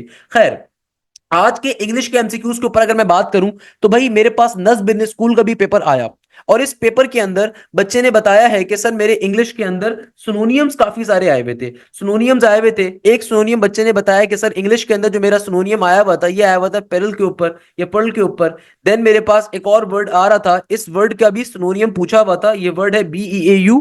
देन हमारे पास आ रहा है VIEE, सही है। ये क्या आया हुआ था, एग्रीगेट पूछा हुआ था, एग्रीगेट का सिनोनियम पूछा हुआ था कि एग्रीगेट का सिनोनियम क्या होता है। तो हमारे पास एक इंग्लिश के अंदर वर्ड ये आया हुआ था, ये इंग्लिश के वर्ड्स मैं आपको साथ साथ डिफाइन कर देता हूं, सही है। इसके अलावा हमारे पास सिंपल तरीके से कॉनफाउंडेड, सही है ना, इसका एक पर्टिकुलर सिनोनियम पूछा हुआ था कि भाई इसका सिनोनियम क्या होता है, तो इस वर्ड को भी आपने तैयार करना है। इसके अलावा हमारे पास अलायंस के रिलेटेड आया हुआ था, अलायंस का तो खैर आसान है, कोलैबोरेशन होता है, पार्टनरशिप के अंदर भी आता है। इसके अलावा हमारे पास आया हुआ था ग्रिम का, ग्रिम का हमारे पास सिनोनियम पूछा हुआ था एग्जामिनर ने। इसके अलावा हमारे पास एक और एमसीक्यूज पूछा हुआ था, डेट वाज GARIOUS, ये एक वर्ड आया हुआ था। इसके अलावा हमारे पास एपीज रिलेटेड एक वर्ड आया हुआ था, APPEASE, ये वर्ड पूछा हुआ था। इसके अलावा हमारे पास एक और वर्ड आया हुआ था डेट वाज, जिसमें इसका एमसीक्यू पूछा हुआ था सोनियम्स के ऊपर। इसके अलावा हमारे पास एफएक्स रिलेटेड एक आया हुआ था एमसीक्यूज, एग्जामिनर ने इंग्लिश के अंदर एक और एमसीक्यूज दिया हुआ था एफएक्स का, सही है। इसके अलावा हमारे पास एक और एमसीक्यूज पूछा हुआ था इंग्लिश के अंदर सिनोनिम्स के लिए, और डेट वाज एंटोगिनिस्ट, सही है ना, ये एक एमसीक्यूज हमारे पास आया हुआ था। सो भाई ये इंग्लिश के सारे एमसीक्यूज हैं जो कि सिनोनियम में आए हुए थे। भाई इंग्लिश जो होती है, चाहे वो नस्ट बिजनेस स्कूल की हो, चाहे वो नस्ट इंजीनियरिंग की हो, दोनों के अंदर आपके पास सेम सॉफ्टवेयर होता है इंग्लिश के अंदर, क्योंकि सेम एमसीक्यूज रिपीट होते हैं। तो नस्ट इंजीनियरिंग का हो या नस्ट बिजनेस स्कूल का हो, नेट इंजीनियरिंग हो या नेट बिजनेस हो, दोनों के अंदर इंग्लिश का सॉफ्टवेयर सिमिलर ही होता है। तो भाई आपके पास इंजीनियरिंग में खाली 40 एमसीक्यूज आते हैं इंग्लिश के, मगर ऑब्वियसली सी बात है बिजनेस स्कूल के अंदर जो नस्ट बिजनेस का टेस्ट होता है उसमें सोशल साइंसेस वाला, उसमें 100 एमसीक्यूज आते हैं इंग्लिश के। तो ये सारे के सारे वर्ड से किसी का सिनोनियम पूछा हुआ था और किसी का सर एंटोनियम पूछा हुआ था, सही है ना। और डिफिकल्ट वाले वर्ड सर मुझे याद नहीं है, एक दो फ्रेजेस भी थे। बाकी मैथ्स के अंदर आपके पास जो नस बिन स्कूल का पेपर था, इसकी मैथ्स के अंदर आपके पास अलजबरा ज्यादा पूछी हुई थी, आज के एग्जाम में अलजबरा पूछी हुई थी। इसके अलावा आपके पास फैक्टराइजेशन के क्वेश्चन थे, एक तो हमारे पास अलजबरा का क्वेश्चन आया हुआ था, एक हमारे पास फैक्टराइजेशन का क्वेश्चन आया हुआ था, अलजबरा थी साथ में फैक्टराइजेशन थी। इसके अलावा हमारे पास सिंपल तरीके से ट्रिगोनोमेट्री का क्वेश्चन आया हुआ था, ट्रिगोनोमेट्री का क्वेश्चन पूछा हुआ था।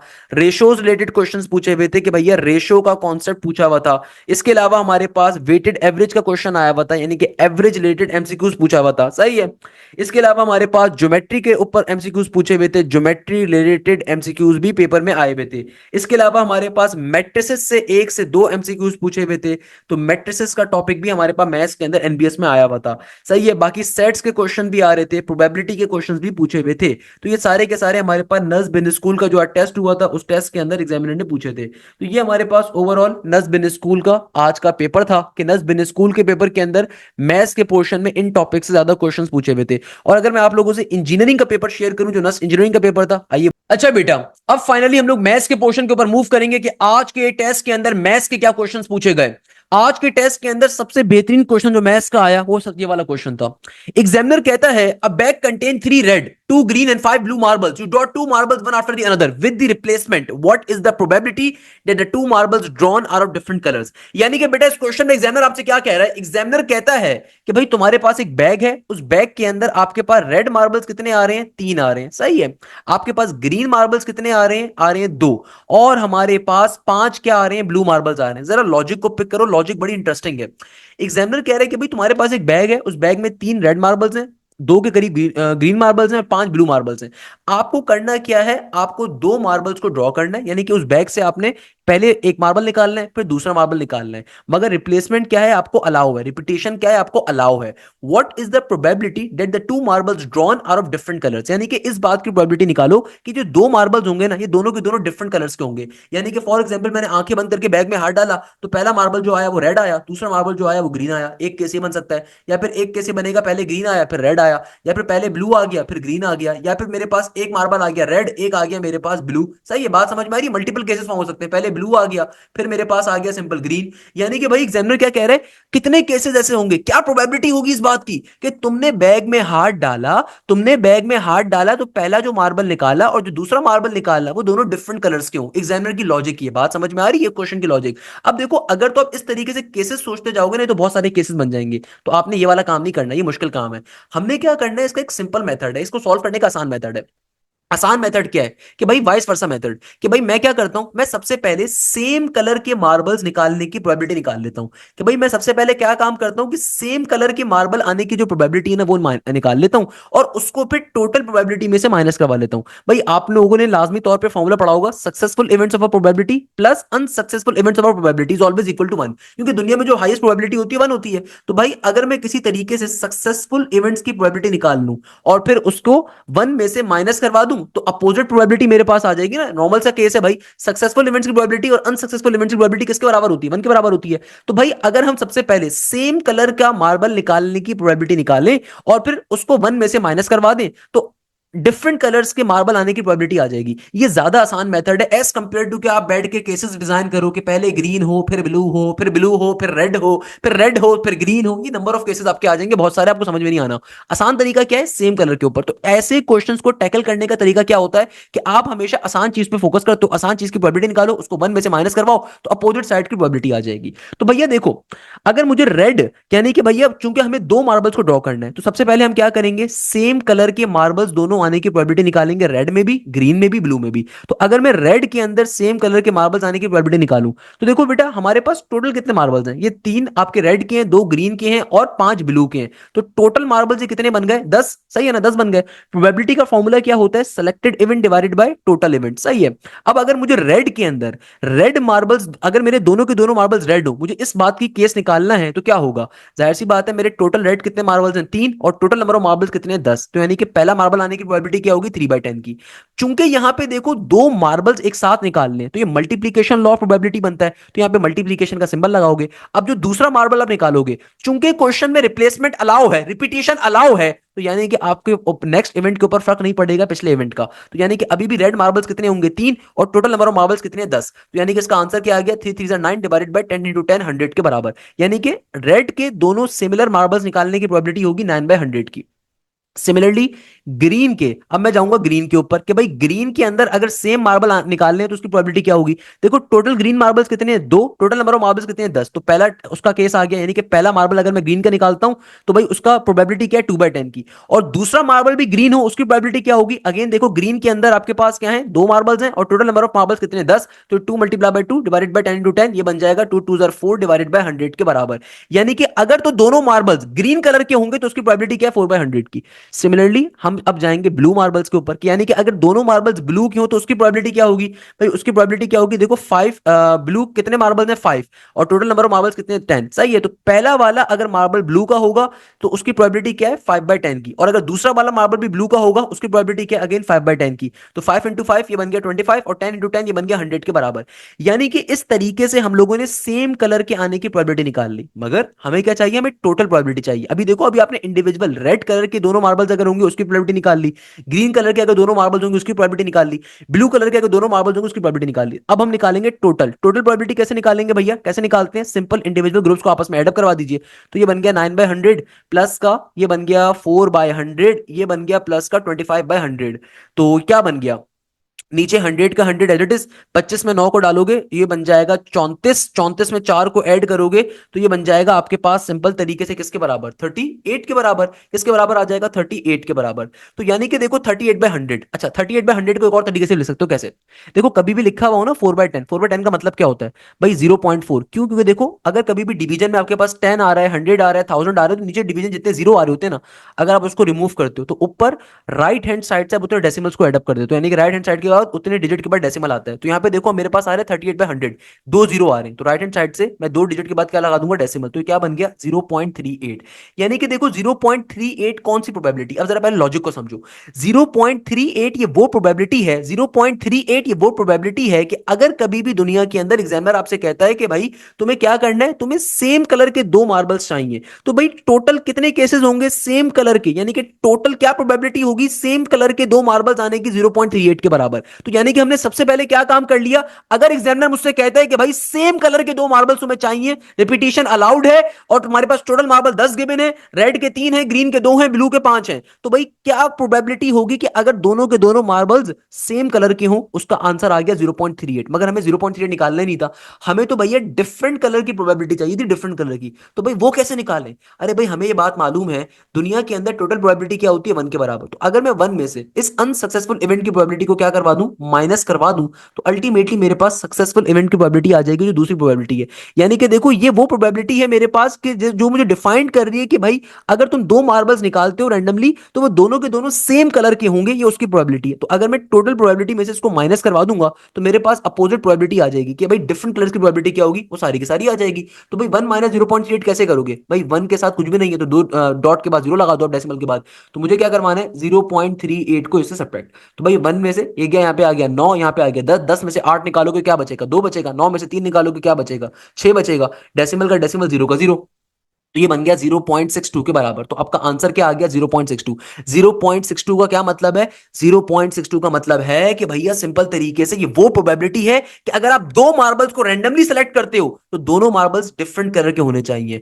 0.62 का एक और मतलब क्या है, 62 डिवाइडेड बाय 100, यानी कि 62 आपके सेलेक्टेड इवेंट थे, टोटल आपकी प्रोबेबिलिटी क्या थी, 100 की।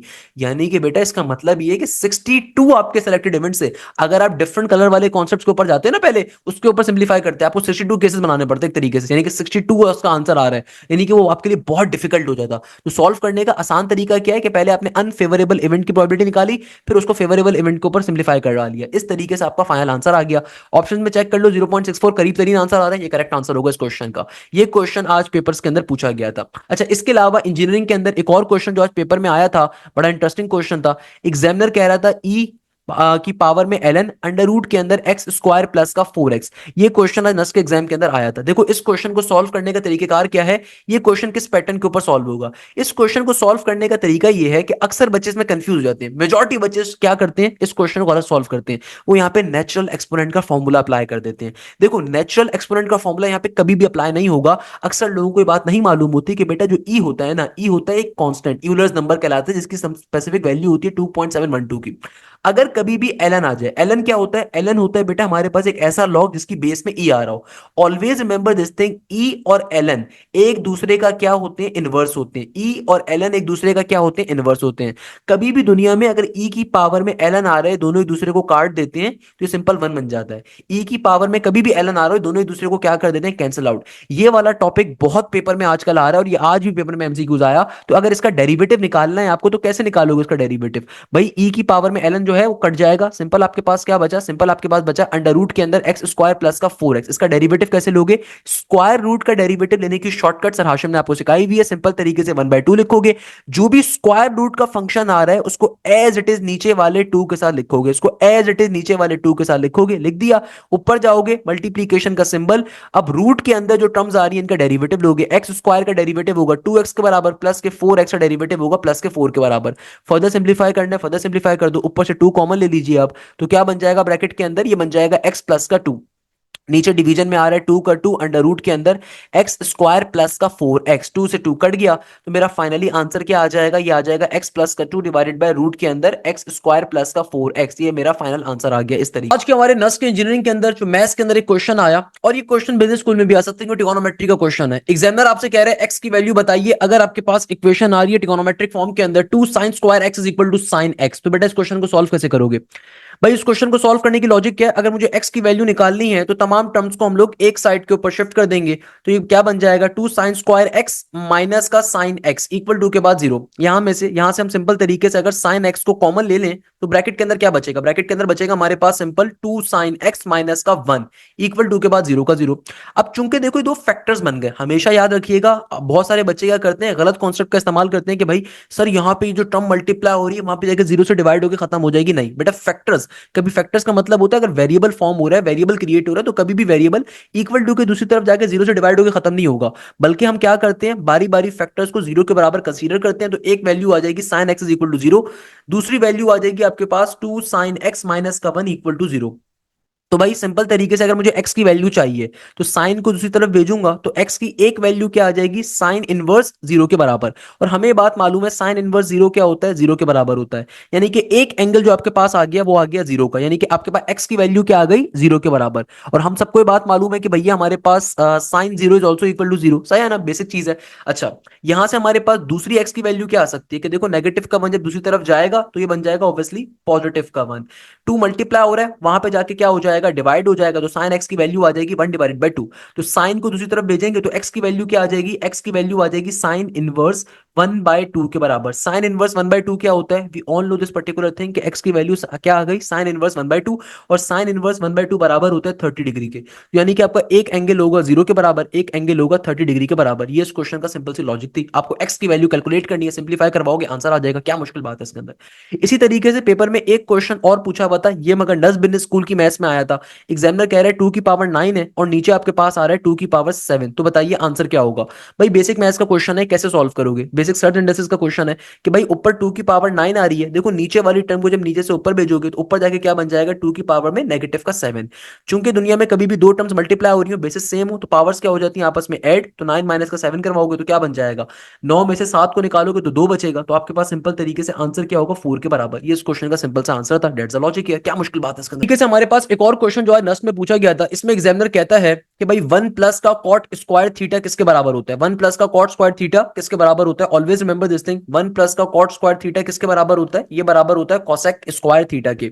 सिमिलरली एक और क्वेश्चन इससे मिलता जुलता जो पेपर में अक्सर और पेशतर आता है कि भैया वन प्लस का टेंजेंट स्क्वायर थीटा किसके बराबर होता है। एग्जामिनर आपसे क्या बोलेगा कि भाई वन प्लस का टेंजेंट स्क्वायर थीटा क्या होता है, भाई ये बेसिक पाइथागोरस रिलेशन है, वन प्लस का टेंजेंट स्क्वायर थीटा क्या होता है, ये सिंपल तरीके से बराबर होता है सेक स्क्वायर थीटा के। जिस तरह sine square theta plus cos square theta बराबर होता है वन के, इसी तरीके से वन प्लस का कॉस स्क्वायर थीटा बराबर होता है कोसेक स्क्वायर थीटा के, वन प्लस का टेंजेंट स्क्वायर थीटा बराबर होता है सेक स्क्वायर थीटा के। ये क्वेश्चन बहुत आता है पाइथागोरस ट्रिपलेट के ऊपर, क्वेश्चन कल भी पाइथागोरस ट्रिपलेट के ऊपर एक क्वेश्चन पूछा हुआ था, पाइथागोरस ट्रिपलेट किसे कहते हैं। देखो पाइथागोरस ट्रिपलेट का मतलब क्या होता है, ऐसी तीन वैल्यूज जो कि हमेशा पाइथागोरस थ्योरम को वेरीफाई करती हैं। पाइथागोरस थ्योरम क्या होता है, H square is equal to P square plus का बी स्क्वायर। और ये क्वेश्चन नस्ट बिन स्कूल में भी आया हुआ है, ये क्वेश्चन नस्ट इंजीनियरिंग के अंदर आज पूछा हुआ था, भाई दोनों जगहों पे आ सकता है, बेसिक कॉन्सेप्ट है। पाइथागोरस ट्रिपलेट का मतलब क्या होता है, ऐसे तीन नंबर जो हमेशा पाइथागोरस थ्योरम को वेरीफाई करते हैं। तो भाई मैं आपको चंद फेमस पाइथागोरस ट्रिपलेट बता देता हूं। हमारे पास चंद फेमस पाइथागोरस ट्रिपलेट्स क्या होते हैं, one one under root two का, सही है। इसके अलावा एक और बड़ा फेमस कौन सा है, three comma four comma five का। इसके अलावा एक और बड़ा फेमस कौन सा है, ये है फाइव ट्वेल्व और थर्टीन का। इसके अलावा एक और बड़ा फेमस कौन सा है, ये हमारे पास होता है six comma eight comma ten का। इसके अलावा एक और बड़ा फेमस है, ये कौन सा होता है, eight comma fifteen comma seventeen. हमेशा याद रखिएगा पाइथागोरस थ्योरम की खास बात क्या होती है कि हाइपोटेन्यूज वाली जो साइड होती है वो हमेशा सबसे बड़ी होती है। हाइपोटेन्यूज का स्क्वायर बराबर होता है परपेंडिकुलर साइड के स्क्वायर प्लस बेस के स्क्वायर के।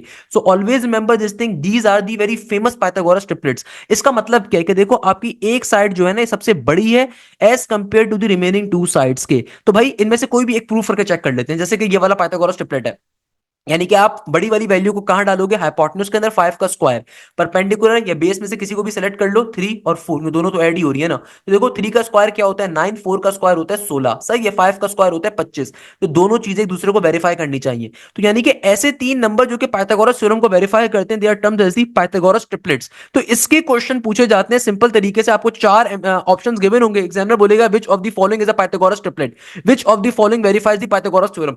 आपको चार ऑप्शंस गिवन होंगे, तो भाई आपको फेमस पाइथागोरस ट्रिपलेट्स हमेशा याद होने चाहिए, हमेशा याद होने चाहिए। ये क्वेश्चन 10 में बहुत ज्यादा पूछा जाता है, तो ये क्वेश्चन आज भी पूछा हुआ था।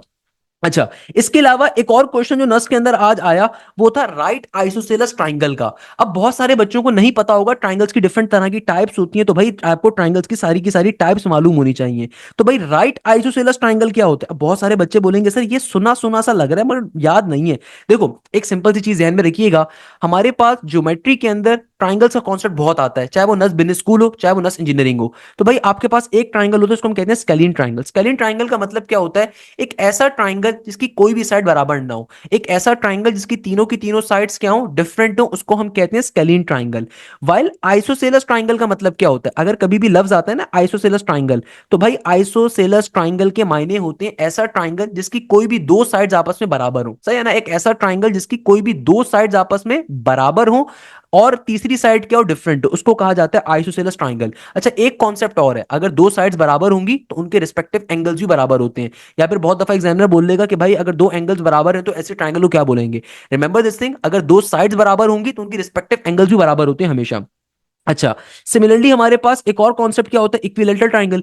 इक्विलेटरल ट्राइंगल सबको मालूम है, एक ऐसा ट्राइंगल जिसकी तमाम साइड्स तमाम एंगल्स आपस में बराबर हो, उसको हम कहते हैं इक्विलेटरल ट्राइंगल। उसको हम क्या कहते हैं, इक्विलेटरल ट्राइंगल। एक ऐसा ट्राइंगल जिसकी तमाम साइड और तमाम एंगल्स आपस में बराबर हो, तो वो एंगल क्या कहलाता है, इक्विलेटरल ट्राइंगल। इक्विलेटरल ट्राइंगल, उसको कहते हैं इक्विलेटरल ट्राइंगल। अच्छा, देन हमारे पास जो कॉन्सेप्ट आता है इसका नाम होता है राइट आइसोसेलेस ट्राइंगल। अब देखो, राइट ट्राइंगल को सबको पता है, राइट ट्राइंगल एक ऐसा ट्राइंगल है। राइट एंगल के बारे में अगर सिंपल पूछा जाए, अगर मैं आपसे कहता हूं सिंपल राइट एंगल ट्राइंगल है, तो राइट एंगल ट्राइंगल बेसिकली एक ऐसा ट्राइंगल है जिसमें एक एंगल क्या होता है, 90 डिग्री का। बाकी दोनों एंगल्स कुछ भी हो सकते हैं, 60-30 हो सकते हैं, कुछ भी हो सकते हैं, सही है ना। तो यानी कि अगर तो सिंपल आपके पास एक राइट एंगल ट्राइंगल है, तो भाई वो तो राइट एंगल ट्राइंगल एक ऐसा ट्राइंगल होता है जिसमें एंगल क्या हो, 90 डिग्री का। इसको कहते हैं राइट एंगल ट्राइंगल। मगर राइट आइसोसेलेस ट्राइंगल क्या होता है, इसके ऊपर क्वेश्चन पूछा हुआ था एग्जामिनर ने, बेसिकली क्वेश्चन पेपर में दिया था कि अगर तुम्हारे पास राइट आइसोसेलेस ट्राइंगल आ रहा है तो बताइए बाकी दो एंगल्स क्या होंगे। अब काफी सारे बच्चे इसमें कंफ्यूज हो गए थे कि भाई सर ये कैसा क्वेश्चन आ गया। एग्जामिनर देखो क्वेश्चन क्या दे रहा है आपको कंफ्यूज करने के लिए। एग्जामिनर कह रहे हैं अगर तुम्हारे पास राइट आइसोसेलेस ट्राइंगल है तो बताइए बाकी दो एंगल्स किसके बराबर होंगे। अब बच्चों को समझ में नहीं आया, चार पांच ऑप्शंस गिवन थे। तो भैया देखो और से बात समझो, राइट आइसोसेलेस ट्राइंगल क्या होता है। सबसे पहले देखो इस क्वेश्चन में आ रहा है एक लफ्ज राइट, एक लफ्ज क्या आ रहा है, राइट। राइट का मतलब क्या है कि भैया इसमें एंगल होगा, एक एंगल होगा 90 डिग्री का, सही है। राइट का मतलब क्या है, एक एंगल होगा 90 डिग्री का। आइसोसेलेस का मतलब है कि कोई भी दो एंगल्स बराबर होने चाहिए। आइसोसेलेस का मतलब क्या है कि इस ट्राइंगल में कोई दो एंगल्स बराबर होंगे। पूरा नाम क्या है, राइट आइसोसेलेस ट्राइंगल। राइट का मतलब क्या हो गया, 90 डिग्री का एंगल होगा। आइसोसेलेस ट्राइंगल का मतलब क्या है कि कोई दो एंगल्स ऐसे होंगे जो कि सिमिलर होंगे। अब आप खुद देखो, दुनिया के अंदर किसी भी ट्राइंगल के अंदर तमाम एंगल्स का जो सम होता है वो हमेशा बराबर होता है किसके, 180 डिग्री के। तो अगर मेरा एक एंगल ऑलरेडी 90 का है तो बाकी एंगल्स क्या होंगे, भाई बाकी एंगल्स 45-45 के होने चाहिए, कंपलसरी है। बाकी एंगल्स क्या होंगे, 45-45 के। तो यानी कि करेक्ट ऑप्शन क्या होगा, 45 डिग्री का। क्योंकि देखो राइट आइसोसेलेस ट्राइंगल में एक एंगल अगर आपका 90 का है तो बाकी दोनों एंगल्स कुछ और नहीं हो सकते, 30-30 नहीं हो सकते। अगर 30-30 डालोगे तो 60 बन जाएगा। और अभी 180 का सम पूरा नहीं होगा, क्योंकि किसी भी ट्राइंगल के अंदर तमाम एंगल का सम होता है 180 डिग्री। तो अगर राइट आइसोसेलेस ट्राइंगल है तो एक एंगल तो कंफर्म है 90 डिग्री है। बाकी दो एंगल्स क्या होंगे, बाकी दो एंगल्स एग्जैक्टली 90 का हाफ होंगे, तो 45-45 होंगे। क्योंकि 90-90 नहीं हो सकते, क्योंकि 90-90 होंगे तो तीसरा एंगल जीरो होगा, ऐसा तो भी पॉसिबल है। तो इसका मतलब क्या है कि भाई राइट आइसोसेलेस ट्राइंगल के अंदर जो एक एंगल 90 होता है, बाकी दो एंगल्स क्या होते हैं, 45-45 के। तो बाकी दो एंगल्स क्या होंगे, 45 डिग्री के बराबर। दैट्स अ बेसिक लॉजिक, इसको लाजमी तौर पर ध्यान में रखिएगा, बहुत ज्यादा पेपर्स के अंदर पूछा जाता है। एक और क्वेश्चन हमारे पास कॉम्प्लेक्स नंबर से पूछा हुआ था। इसमें एग्जामिनर कह रहा था कि भाई तुम्हारे पास क्वेश्चन आ रहा है 1 प्लस का 2 iota divided by iota. Examiner कह रहा है इसका रियल पार्ट बताइए। अब देखो क्वेश्चन आपके पास क्या आ रहा है, कॉम्प्लेक्स नंबर से 1 प्लस का 2 iota divided by iota. Examiner कह रहा है इसका इमेजनरी पार्ट क्या होगा, सही है ना, कैसे कैलकुलेट करोगे। भाई देखो सबसे पहले तो आपको इस कॉम्प्लेक्स नंबर को सिंप्लीफाई करना पड़ेगा। यहां पे देखो दो कॉम्प्लेक्स नंबर्स आपस में डिवाइड हो रहे हैं, ये मोस्ट इंपॉर्टेंट एमसीक्यूज है भाई। कैसे सिंप्लीफाई करोगे, देखो कभी भी कॉम्प्लेक्स नंबर अगर डिवाइड हो रहा हो ना, तो जो भी उसकी नीचे वाली वैल्यू होती है सेम वैल्यू को आपने लेना है। रैशनलाइज करवाने के लिए खाली नेगेटिव साइन उसका रखना है, यानी कि उसकी जो इमेजिनरी टर्म का साइन है उसको अपोजिट करना है और उससे मल्टीप्लाई डिवाइड करवा देना है। यानी कि बेटा कभी भी आपके पास दो कॉम्प्लेक्स नंबर्स अगर डिवाइड हो रहे हैं तो रैशनलाइज करवाओगे, यानी कि जो भी नीचे वाला कॉम्प्लेक्स नंबर है, जो भी नीचे वाली टर्म आ रही है, उससे आप पूरे कॉम्प्लेक्स नंबर को मल्टीप्लाई डिवाइड करवाते हो अपोजिट साइन पे। तो क्या बन जाएगा, ये देखो हमारे पास ऊपर बन जाएगा 1 इंटू नेगेटिव आयोटा, नेगेटिव का आयोटा, प्लस का 2 आयोटा इंटू नेगेटिव आयोटा, ये बन जाएगा नेगेटिव का 2 आयोटा स्क्वायर, और आयोटा इंटू नेगेटिव आयोटा ये हो जाएगा नेगेटिव का आयोटा स्क्वायर। इसको अगर मैं फर्दर सिंप्लीफाई करवाऊं, नेगेटिव का आयोटा, आयोटा स्क्वायर बराबर होता है -1 के, तो ये बन गया नेगेटिव नेगेटिव प्लस का 2, सही है। नीचे क्या है, आयोटा स्क्वायर दैट इज -1, तो नेगेटिव नेगेटिव ये बन गया प्लस का 1। तो भाई अगर मैं इसको सिंप्लीफाई फॉर्म में लिखूं तो क्या बन गया, 2 माइनस का आयोटा और नीचे आ रहा है प्लस का 1, लिखो ना लिखो फर्क नहीं पड़ता। तो यानी कि सिंप्लीफाइड फॉर्म में किसके बराबर आ गया, 2 माइनस आयोटा के। तो भाई इसको अगर मैं ऑर्डर्ड पेयर फॉर्म में लिखूं तो क्या बन गया, 2 कॉमा -1। ऑर्डर्ड पेयर फॉर्म में आयोटा नहीं लिखा जाता, तो इसका रियल पार्ट क्या है, भाई रियल पार्ट बराबर है 2 के, इमेजनरी पार्ट बराबर है -1 के। तो एग्जामिनर ने इमेजनरी पार्ट पूछा हुआ, तो इमेजनरी पार्ट क्या है, नेगेटिव का 1। रियल पार्ट किसके बराबर है, 2 के बराबर है। बेटा डेरिवेटिव के ऊपर दो एमसीक्यूज पूछे गए थे। सबसे पहले नंबर के ऊपर जो एमसीक्यूज आया इसमें एग्जामिनर कह रहे हैं ln sin 4x का डेरिवेटिव बताइए। तो बेटा ln sin 4x का डेरिवेटिव क्या होगा, देखो ln का डेरिवेटिव में फॉर्मूला क्या होता है, ln का डेरिवेटिव में फॉर्मूला ये कहता है कि जो भी ln का फंक्शन है इसको एक दफा आपने क्या करना है, डिवीजन में लिखना है। ln का जो भी डेरिवेटिव में फॉर्मूला क्या होता है कि ln का डेरिवेटिव में फॉर्मूला ये कहता है 1 डिवाइडेड बाय फंक्शन। फिर बात यहां पे खत्म नहीं होगी, बात बढ़ेगी आगे, आगे जाके आप सिंपल तरीके से इस फंक्शन का क्या लोगे, डेरिवेटिव लोगे। तो भाई ये सिंपल 1 बाय साइन 4x का 1 by sine 4x as it is रहेगा। साइन 4x का डेरिवेटिव क्या होगा, देखो साइन 4x का डेरिवेटिव होगा साइन का डेरिवेटिव में फॉर्मूला कॉस, जो भी साइन का एंगल आ रहा है उसको एज इट इज लिखोगे और फिर फाइनली एंगल का डेरिवेटिव लोगे, तो 4x का डेरिवेटिव होगा 4 के बराबर। सो भाई इसको फर्दर सिंप्लीफाई अगर मैं करूं तो cos डिवाइडेड बाय साइन क्या होता है, cos divided by sine trigonometry में किसको कहते हैं, कॉट को कहते हैं। तो ये ऊपर बन गया cot 4x और ये बाहर वाला 4 एडिटिस का एडिटिस, ये इसका फाइनल आंसर था। या फिर आप इसको ऐसे करके लिख सकते हो 4 इंटू कॉट 4x के बराबर। सिंपल वे में क्वेश्चन सॉल्व हो गया। क्या मुश्किल बात है इसमें, एग्जामिनर देखो क्या कह रहा था, ln sin 4x का डेरिवेटिव, तो ln का डेरिवेटिव में formula 1 divide by function and then function का डेरिवेटिव अप्लाई कर दोगे, तो sin का डेरिवेटिव होता है cos और फिर एंगल का डेरिवेटिव लोगे, 4x का डेरिवेटिव हो गया 4 के बराबर। अच्छा एक और क्वेश्चन जो पूछा गया था, अगेन ये क्वेश्चन मैंने बहुत दफा आपको बताया है, इस अक्सर बच्चे इस क्वेश्चन में कंफ्यूज जाते हैं, सर e की पावर e की पावर e की पावर x का क्वेश्चन आ रहा था। अरे भाई सिंपल क्वेश्चन है, कैसे सॉल्व करोगे। देखो नेचुरल एक्सपोनेंट का डेरिवेटिव में फॉर्मूला क्या होता है, आपका जो भी नेचुरल एक्सपोनेंट आ रहा है ना, अगर नेचुरल एक्सपोनेंट का आपको डेरिवेटिव लेना है तो जो भी आपका नेचुरल एक्सपोनेंट आ रहा है इसको आपने एज इट इज एक दफा कॉपी डाउन करना है, कर दिया। फिर देखो पावर में जो फंक्शन आ रहा है, यहाँ पे पावर में क्या आ रहा है, पावर में आ रहा है ई की पावर एक्स, अब इसका डेरिवेटिव लोगे। अब क्या करोगे बेटा, इसका सिंपल तरीके से डेरिवेटिव लेने के ऊपर जाओगे, सही है। तो ये एक स्टेप में ऑल दो करना होता है, बट चलो मैं करके आपको दिखाता हूं। तो पहले क्या था, ई की पावर एक्स, अब ई की पावर एक्स का डेरिवेटिव लोगे, क्योंकि पावर में फंक्शन क्या था, ई की पावर एक्स। अब जब मैं इसका डेरिवेटिव लेने के ऊपर जाऊंगा तो अगेन नेचुरल एक्सपोनेंट का फॉर्मूला अप्लाई करोगे। नेचुरल एक्सपोनेंट का फॉर्मूला क्या होता है, पावर में, तो बेटा नेचुरल एक्सपोनेंट का फॉर्मूला क्या होता है कि एक दफा अपने नेचुरल एक्सपोनेंट को आपने एलडीज लिखना है। नेचुरल एक्सपोनेंट का फॉर्मूला क्या होता है, एक दफा आपने अपने नेचुरल एक्सपोनेंट को एलडीज लिखना है, फिर अगेन पावर में आने वाले फंक्शन का डेरिवेटिव लोगे। तो अब देखो यहाँ पे पावर में क्या आ रहा है, ई की पावर एक्स, तो ई की पावर का डेरिवेटिव क्या होगा, सिंपल ई की पावर एक्स ही होता है। और फिर जो इसकी पावर में फंक्शन आ रहा है उसका डेरिवेटिव लोगे, तो एक्स का डेरिवेटिव क्या होगा, 1 के बराबर, लिखने की जरूरत नहीं है। तो आपका फाइनल क्वेश्चन आंसर क्या आना था इस क्वेश्चन का, ये था ई की पावर एक्स इंटू ई की पावर एक्स इंटू ई की पावर एक्स, ये आपका फाइनल आंसर था इस क्वेश्चन का। भाई कोई मुश्किल चीज नहीं है, देखो सिंपल कॉन्सेप्ट है। हमेशा याद रखिएगा कभी भी नेचुरल एक्सपोनेंट का क्वेश्चन आए, एक दफा अपने क्वेश्चन को एडिट लिखते हो, फिर पावर में आने वाले फंक्शन का डेरिवेटिव लेते हो। अब जब पावर में आने वाले फंक्शन का डेरिवेटिव लोगे तो जाहिर सी बात है भैया, एक दफा अगेन अपने ओरिजिनल क्वेश्चन को लिखोगे, यानी कि जिसका आप डेरिवेटिव ले रहे हो, जो आपका फंक्शन, उसको एक दफा एडिट लिखोगे, फिर इसकी पावर में जो फंक्शन आ रहा है उसको डेरिवेटिव लोगे। हमेशा याद रखिएगा ई की पावर एक्स, सिंपल ई की पावर एक्स का डेरिवेटिव क्या होता है, ई की पावर एक्स होता है, सिंपल फॉर्मूला प्रूव हो जाता है। क्यों, क्योंकि देखो ई की पावर एक्स का डेरिवेटिव ई की पावर एक्स होगा, फिर जब एक्स का डेरिवेटिव लोगे तो 1 के बराबर होगा, तो इसीलिए ई की पावर एक्स का डेरिवेटिव क्या होता है, ई की पावर एक्स। अच्छा इसके ऊपर कभी कभार ये क्वेश्चन भी आ जाता है कि ई की पावर में अगर नेगेटिव का एक्स आ रहा है तो भाई ई की पावर नेगेटिव एक्स का डेरिवेटिव क्या होगा। भाई देखो एक दफा आपने नेचुरल एक्सपोनेंट को एडिट लिखोगे, फिर पावर में आने वाली फंक्शन का डेरिवेटिव, तो एक्स नेगेटिव एक्स का डेरिवेटिव क्या होगा, नेगेटिव के 1 के बराबर। नेगेटिव एक्स का डेरिवेटिव क्या होगा, नेगेटिव 1 के बराबर। तो ई की पावर नेगेटिव एक्स का डेरिवेटिव क्या होता है, नेगेटिव का ई की पावर नेगेटिव एक्स। इसको हमेशा ध्यान में रखिएगा, बहुत पेपर। अब देखो हमारे पास जो नेक्स्ट क्वेश्चन आ रहा है ना, ये क्वेश्चन नस्ट इंजीनियरिंग में भी आया हुआ है, ये क्वेश्चन नस्ट बिजनेस स्कूल में भी आया हुआ है, और ये आज नस्ट इंजीनियरिंग में आया था, मगर नस्ट बिजनेस स्कूल में भी ये क्वेश्चन आ सकता है, उसमें कोई डिफिकल्टी नहीं है, एवरेज का क्वेश्चन आ रहा है बेसिकली।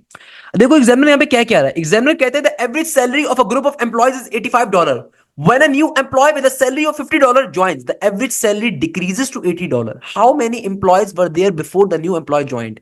अब देखो इस क्वेश्चन की लॉजिक क्या है, इस क्वेश्चन के कॉन्सेप्ट को पिक करो। एग्जामिनर क्या कह रहा है, एग्जामिनर आपसे कहता है कि भाई तुम्हारे पास एवरेज का कॉन्सेप्ट आ रहा है। देखो एवरेज कहते हैं किसे, पहले तो आपको मालूम होना चाहिए, एवरेज कैलकुलेट करने का फॉर्मूला होता है sum of terms divided by total number of terms, सही है।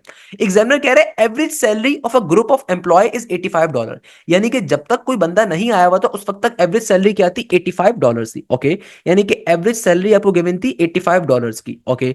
आगे कह रहे हैं कितनों की, ये उसने नहीं डिफाइन करा, कि उसने कहा ग्रुप ऑफ एम्प्लॉयज थे, मुझे नहीं पता पहले कितने एम्प्लॉयज काम कर रहे थे, मैं कहता हूं एन नंबर ऑफ एम्प्लॉयज जब काम कर रहे थे उस वक्त जो एवरेज था ना वो $85 का था। तो यहां से आप एक सम निकाल लो कि देखो भाई हमें नहीं पता कि हमारा एक्चुअल टोटल क्या है, सम क्या है, तो मुझे मगर ये मालूम है कि टोटल नंबर ऑफ एम्प्लॉयज जो पहले काम कर रहे थे, लेट्स सपोज वो n के बराबर है, तो मेरा सम क्या बन जाएगा, मेरा सम बन जाएगा सिंपल तरीके से 85 इंटू एन के बराबर, सही है ना। क्योंकि देखो पहले जो आपके पास एवरेज था, जब जब तक एक न्यू एम्प्लॉय ने ज्वाइन नहीं करा था उस वक्त तक जो ग्रुप ऑफ एम्प्लॉयज थे उनका जो एवरेज था, जो सैलरीज का एवरेज था वो $85 का था। तो हमें पता है एवरेज का फॉर्मूला होता है सम डिवाइडेड बाय एन, तो हमें नहीं पता कि टोटल सैलरीज क्या है, हमें खाली एवरेज सैलरी गिवन है कि $85 की थी। तो हमने क्या कहा, हमने कहा कि भाई ग्रुप ऑफ एम्प्लॉयज, यानी कि हमें तादाद नहीं बताई हुई एम्प्लॉयज की, तो हमने एन से या एक्स उसका रिप्रेजेंट कर दिया। तो सम की वैल्यू क्या आ गई, 85 इंटू एन के बराबर, एन डिवाइड हो रहा था वहां पे 85 से मल्टीप्लाई हो गया। आगे एग्जाम्पल कह रहे हैं when a new employ with a salary of $50 join, जब एक न्यू एम्प्लॉय ने ज्वाइन किया, उसकी सैलरी कितनी थी, $50 की थी। यानी कि अब न्यू एम्प्लॉय की स्पेसिफिक सैलरी बता दी है कि भैया न्यू सैलरी जो आपके पास एक एम्प्लॉय की आ रही है $50 की आ रही है। आगे एग्जामिनर कह रहा है the average salary decreases to $80। Okay, how many employees were there before the new employee join, यानी कि हमें ये एन की वैल्यू कैलकुलेट करनी है कि भैया टोटल नंबर ऑफ एम्प्लॉयज पहले कितने काम कर रहे थे जब तक न्यू एम्प्लॉय नहीं आया था उससे पहले, सही है ना। अच्छा, आप देखो सॉल्व कैसे करेंगे, लॉजिक को पिक करो। देखो मुझे पता है अगर मुझे न्यू एम्प्लॉय के रेफरेंस से बात करनी है, मैंने ऐसे क्वेश्चन एवरेजेस के आपको बहुत सारे सॉल्व करवाए हुए, मैंने भी पूरी 4 घंटे का लेक्चर डालता है एवरेजेस के ऊपर। एग्जाम में देखो क्या कह रहा है, जब न्यू एम्प्लॉय ने ज्वाइन किया तो सैलरी क्या हो गई, उस न्यू एम्प्लॉय की सैलरी $50 थी, जिसकी वजह से ओवरऑल एवरेज जो था वो $80 का बन गया।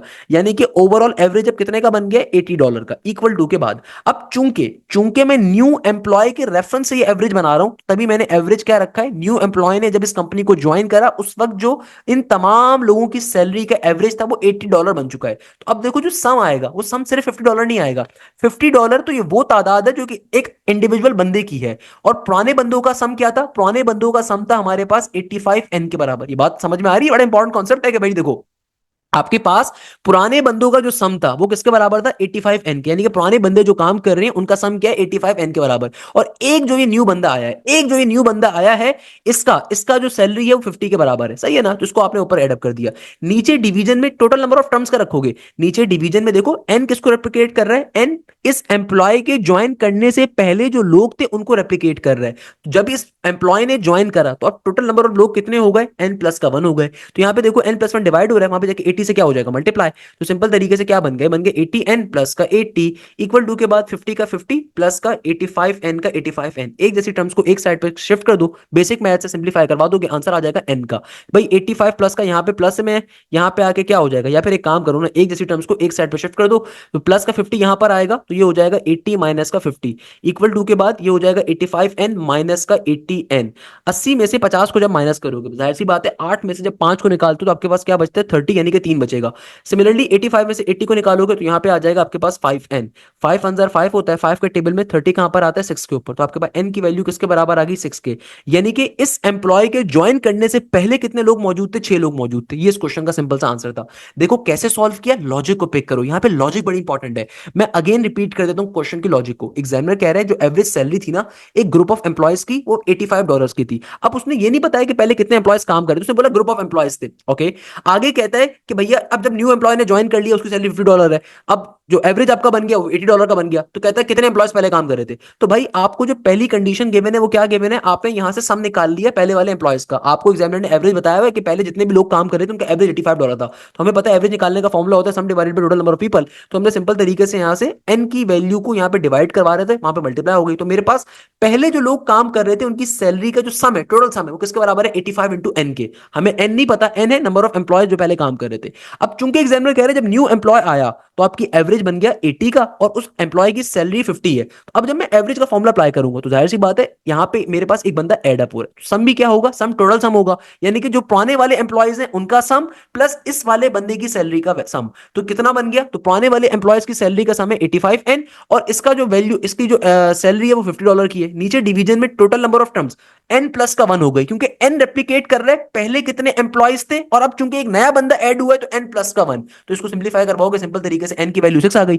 यानी कि इन एक्चुअल हमारे पास पहले 6 बंदे काम कर रहे थे, अभी जो न्यू बंदा आया इसकी वजह से 7 बंदे हो गए। तो अभी हमसे क्या पूछा पता है, पहले कितने बंदे काम कर रहे, तो N की वैल्यू क्या है, 6 के बराबर। बेटा अब देखो हमारे पास एक और क्वेश्चन जो हमारे पास डेरिवेटिव से पूछा गया। इस क्वेश्चन में एग्जामिनर आपसे कहता है कि 5 की पावर में अगर टेंजन एक्स आ रहा है तो बताइए इसका डेरिवेटिव क्या होगा। देखो कॉमन एक्सपोनेंट का डेरिवेटिव आ रहा है। कॉमन एक्सपोनेंट का डेरिवेटिव कैसे लेते हैं, आपने एक दफा अपने क्वेश्चन को as it is copy down करना होता है। इसके बाद सिंपल तरीके से ln अप्लाई करोगे जो भी बेस में वैल्यू आ रही है इसके ऊपर, और बात यहां पे खत्म नहीं होगी, बात बढ़ेगी आगे आगे जाके पावर में जो फंक्शन आ रहा है इसका डेरिवेटिव लोगे। तो टेंजन एक्स का डेरिवेटिव क्या होगा, सिंपल तरीके से सेक स्क्वायर एक्स के बराबर होगा। इस तरीके से क्वेश्चन फाइनली हमारा सॉल्व हो गया। अच्छा एक और क्वेश्चन जो आज हमारे पास पूछा गया, इसमें एग्जामिनर आपसे कहता है कि भाई तुम्हारे पास वॉल्यूम ऑफ द क्यूब, आपसे एग्जामिनर कह रहे हैं कि भाई आपके पास एक क्यूब है, उसका जो वॉल्यूम है ना, क्यूब का वॉल्यूम, आपको क्यूब का वॉल्यूम गिवन था, volume of the cube is 512 centimetre cube, सही है ना। आपके पास एग्जामिनर कह रहे हैं कि भाई तुम्हारे पास वॉल्यूम ऑफ द क्यूब आ रहा है 512 सेंटीमीटर क्यूब के बराबर, आपको टोटल सरफेस एरिया निकालना है। आपको क्या चीज कैलकुलेट करनी है, सरफेस एरिया कैलकुलेट करना है। ये क्वेश्चन पूछा हुआ था। सो भाई इस क्वेश्चन को कैसे सॉल्व करोगे? देखो भाई हमें पता है वॉल्यूम ऑफ द क्यूब का फॉर्मूला क्या होता है, we all know this thing. Volume of the cube का फॉर्मूला होता है सिंपल साइड क्यूब के बराबर, यानी कि किसी भी क्यूब का वॉल्यूम क्या होता है, साइड क्यूब के बराबर। तो भाई मेरे पास किसी भी एक साइड की वैल्यू आ जाएगी, तो अगर मैं सिंपल तरीके से वॉल्यूम की जगह के ऊपर क्या डालता हूँ, 512 को, तो भाई मेरे पास साइड क्यूब का साइड क्यूब इट इज। मुझे चूंकि एस की वैल्यू चाहिए साइड की, तो सिंपल तरीके से क्यूब रूट अप्लाई करोगे आप, तो क्या बन जाएगा, यहां पे आ जाएगा 512 का क्यूब रूट। क्या आ जाएगा बेटा, 512 का क्यूब रूट। सिंपल वे में हमारे पास क्या आ जाएगा, 512 का क्यूब रूट। तो एस की वैल्यू आ जाएगी 512 क्यूब रूट किसका होता है भाई, 8 का क्यूब रूट होता है 512। तो हमारे पास 8 का क्यूब रूट क्या होता है, 512 के बराबर। तो मेरे पास एक सिंगल साइड की वैल्यू किसके बराबर आ जाएगी, 8 के। देखो बेसिक चीजें आपको आनी चाहिए कि भाई 3 का क्यूब क्या होता है, 4 का, 5 का, 6 का, 7 का, 8 का। तो साइड का क्यूब किसके बराबर आ जाएगा, 8 के, यानी कि साइड की वैल्यू किसके बराबर आ गई, 8 के। आपको क्या चीज निकालनी है, सरफेस एरिया। तो सरफेस एरिया किसी भी क्यूब पर किसके बराबर होता है, सरफेस एरिया निकालने का फॉर्मूला होता है सिंपल 6 इंटू एक्स स्क्वायर की, या 6 इंटू साइड के स्क्वायर के। जो भी आपकी साइड आ रही है उसके स्क्वायर को मल्टीप्लाई करवा दो किसके साथ, 6 टाइम्स के साथ। तो क्या बन जाएगा, ये हो जाएगा 6 का 6, एज इट इज साइड की वैल्यू क्या है, 8 के बराबर, तो 8 का स्क्वायर। तो 8 का स्क्वायर क्या होता है, 8 का स्क्वायर होता है 64 के बराबर। तो 6 को 64 से मल्टीप्लाई करवाओ, तो 6 4 इज 24 का 4 2 कैरी 6 6 36 और 2 का इजाफा, तो ये बन गया 38 के बराबर। तो सरफेस एरिया किसके बराबर आ गया, सरफेस एरिया आ गया हमारे पास 384 सेंटीमीटर स्क्वायर के। ये उस क्वेश्चन में पूछा हुआ था, इंपॉर्टेंट क्वेश्चन है, मार्क क्वेश्चन। जो बेटा मुझे मेरे यूट्यूब के कमेंट के ऊपर मिला, जो मैंने आज लेक्चर डाला था, एक वीडियो डाली थी, उसके कमेंट के ऊपर एक बच्चे ने शेयर किया कि सर मेरे नस के अंदर एक क्वेश्चन पूछा गया था, एग्जामिनर कह रहा था 2 sin इनवर्स 2/3 है। 2 sin इनवर्स क्या है, 2/3 है।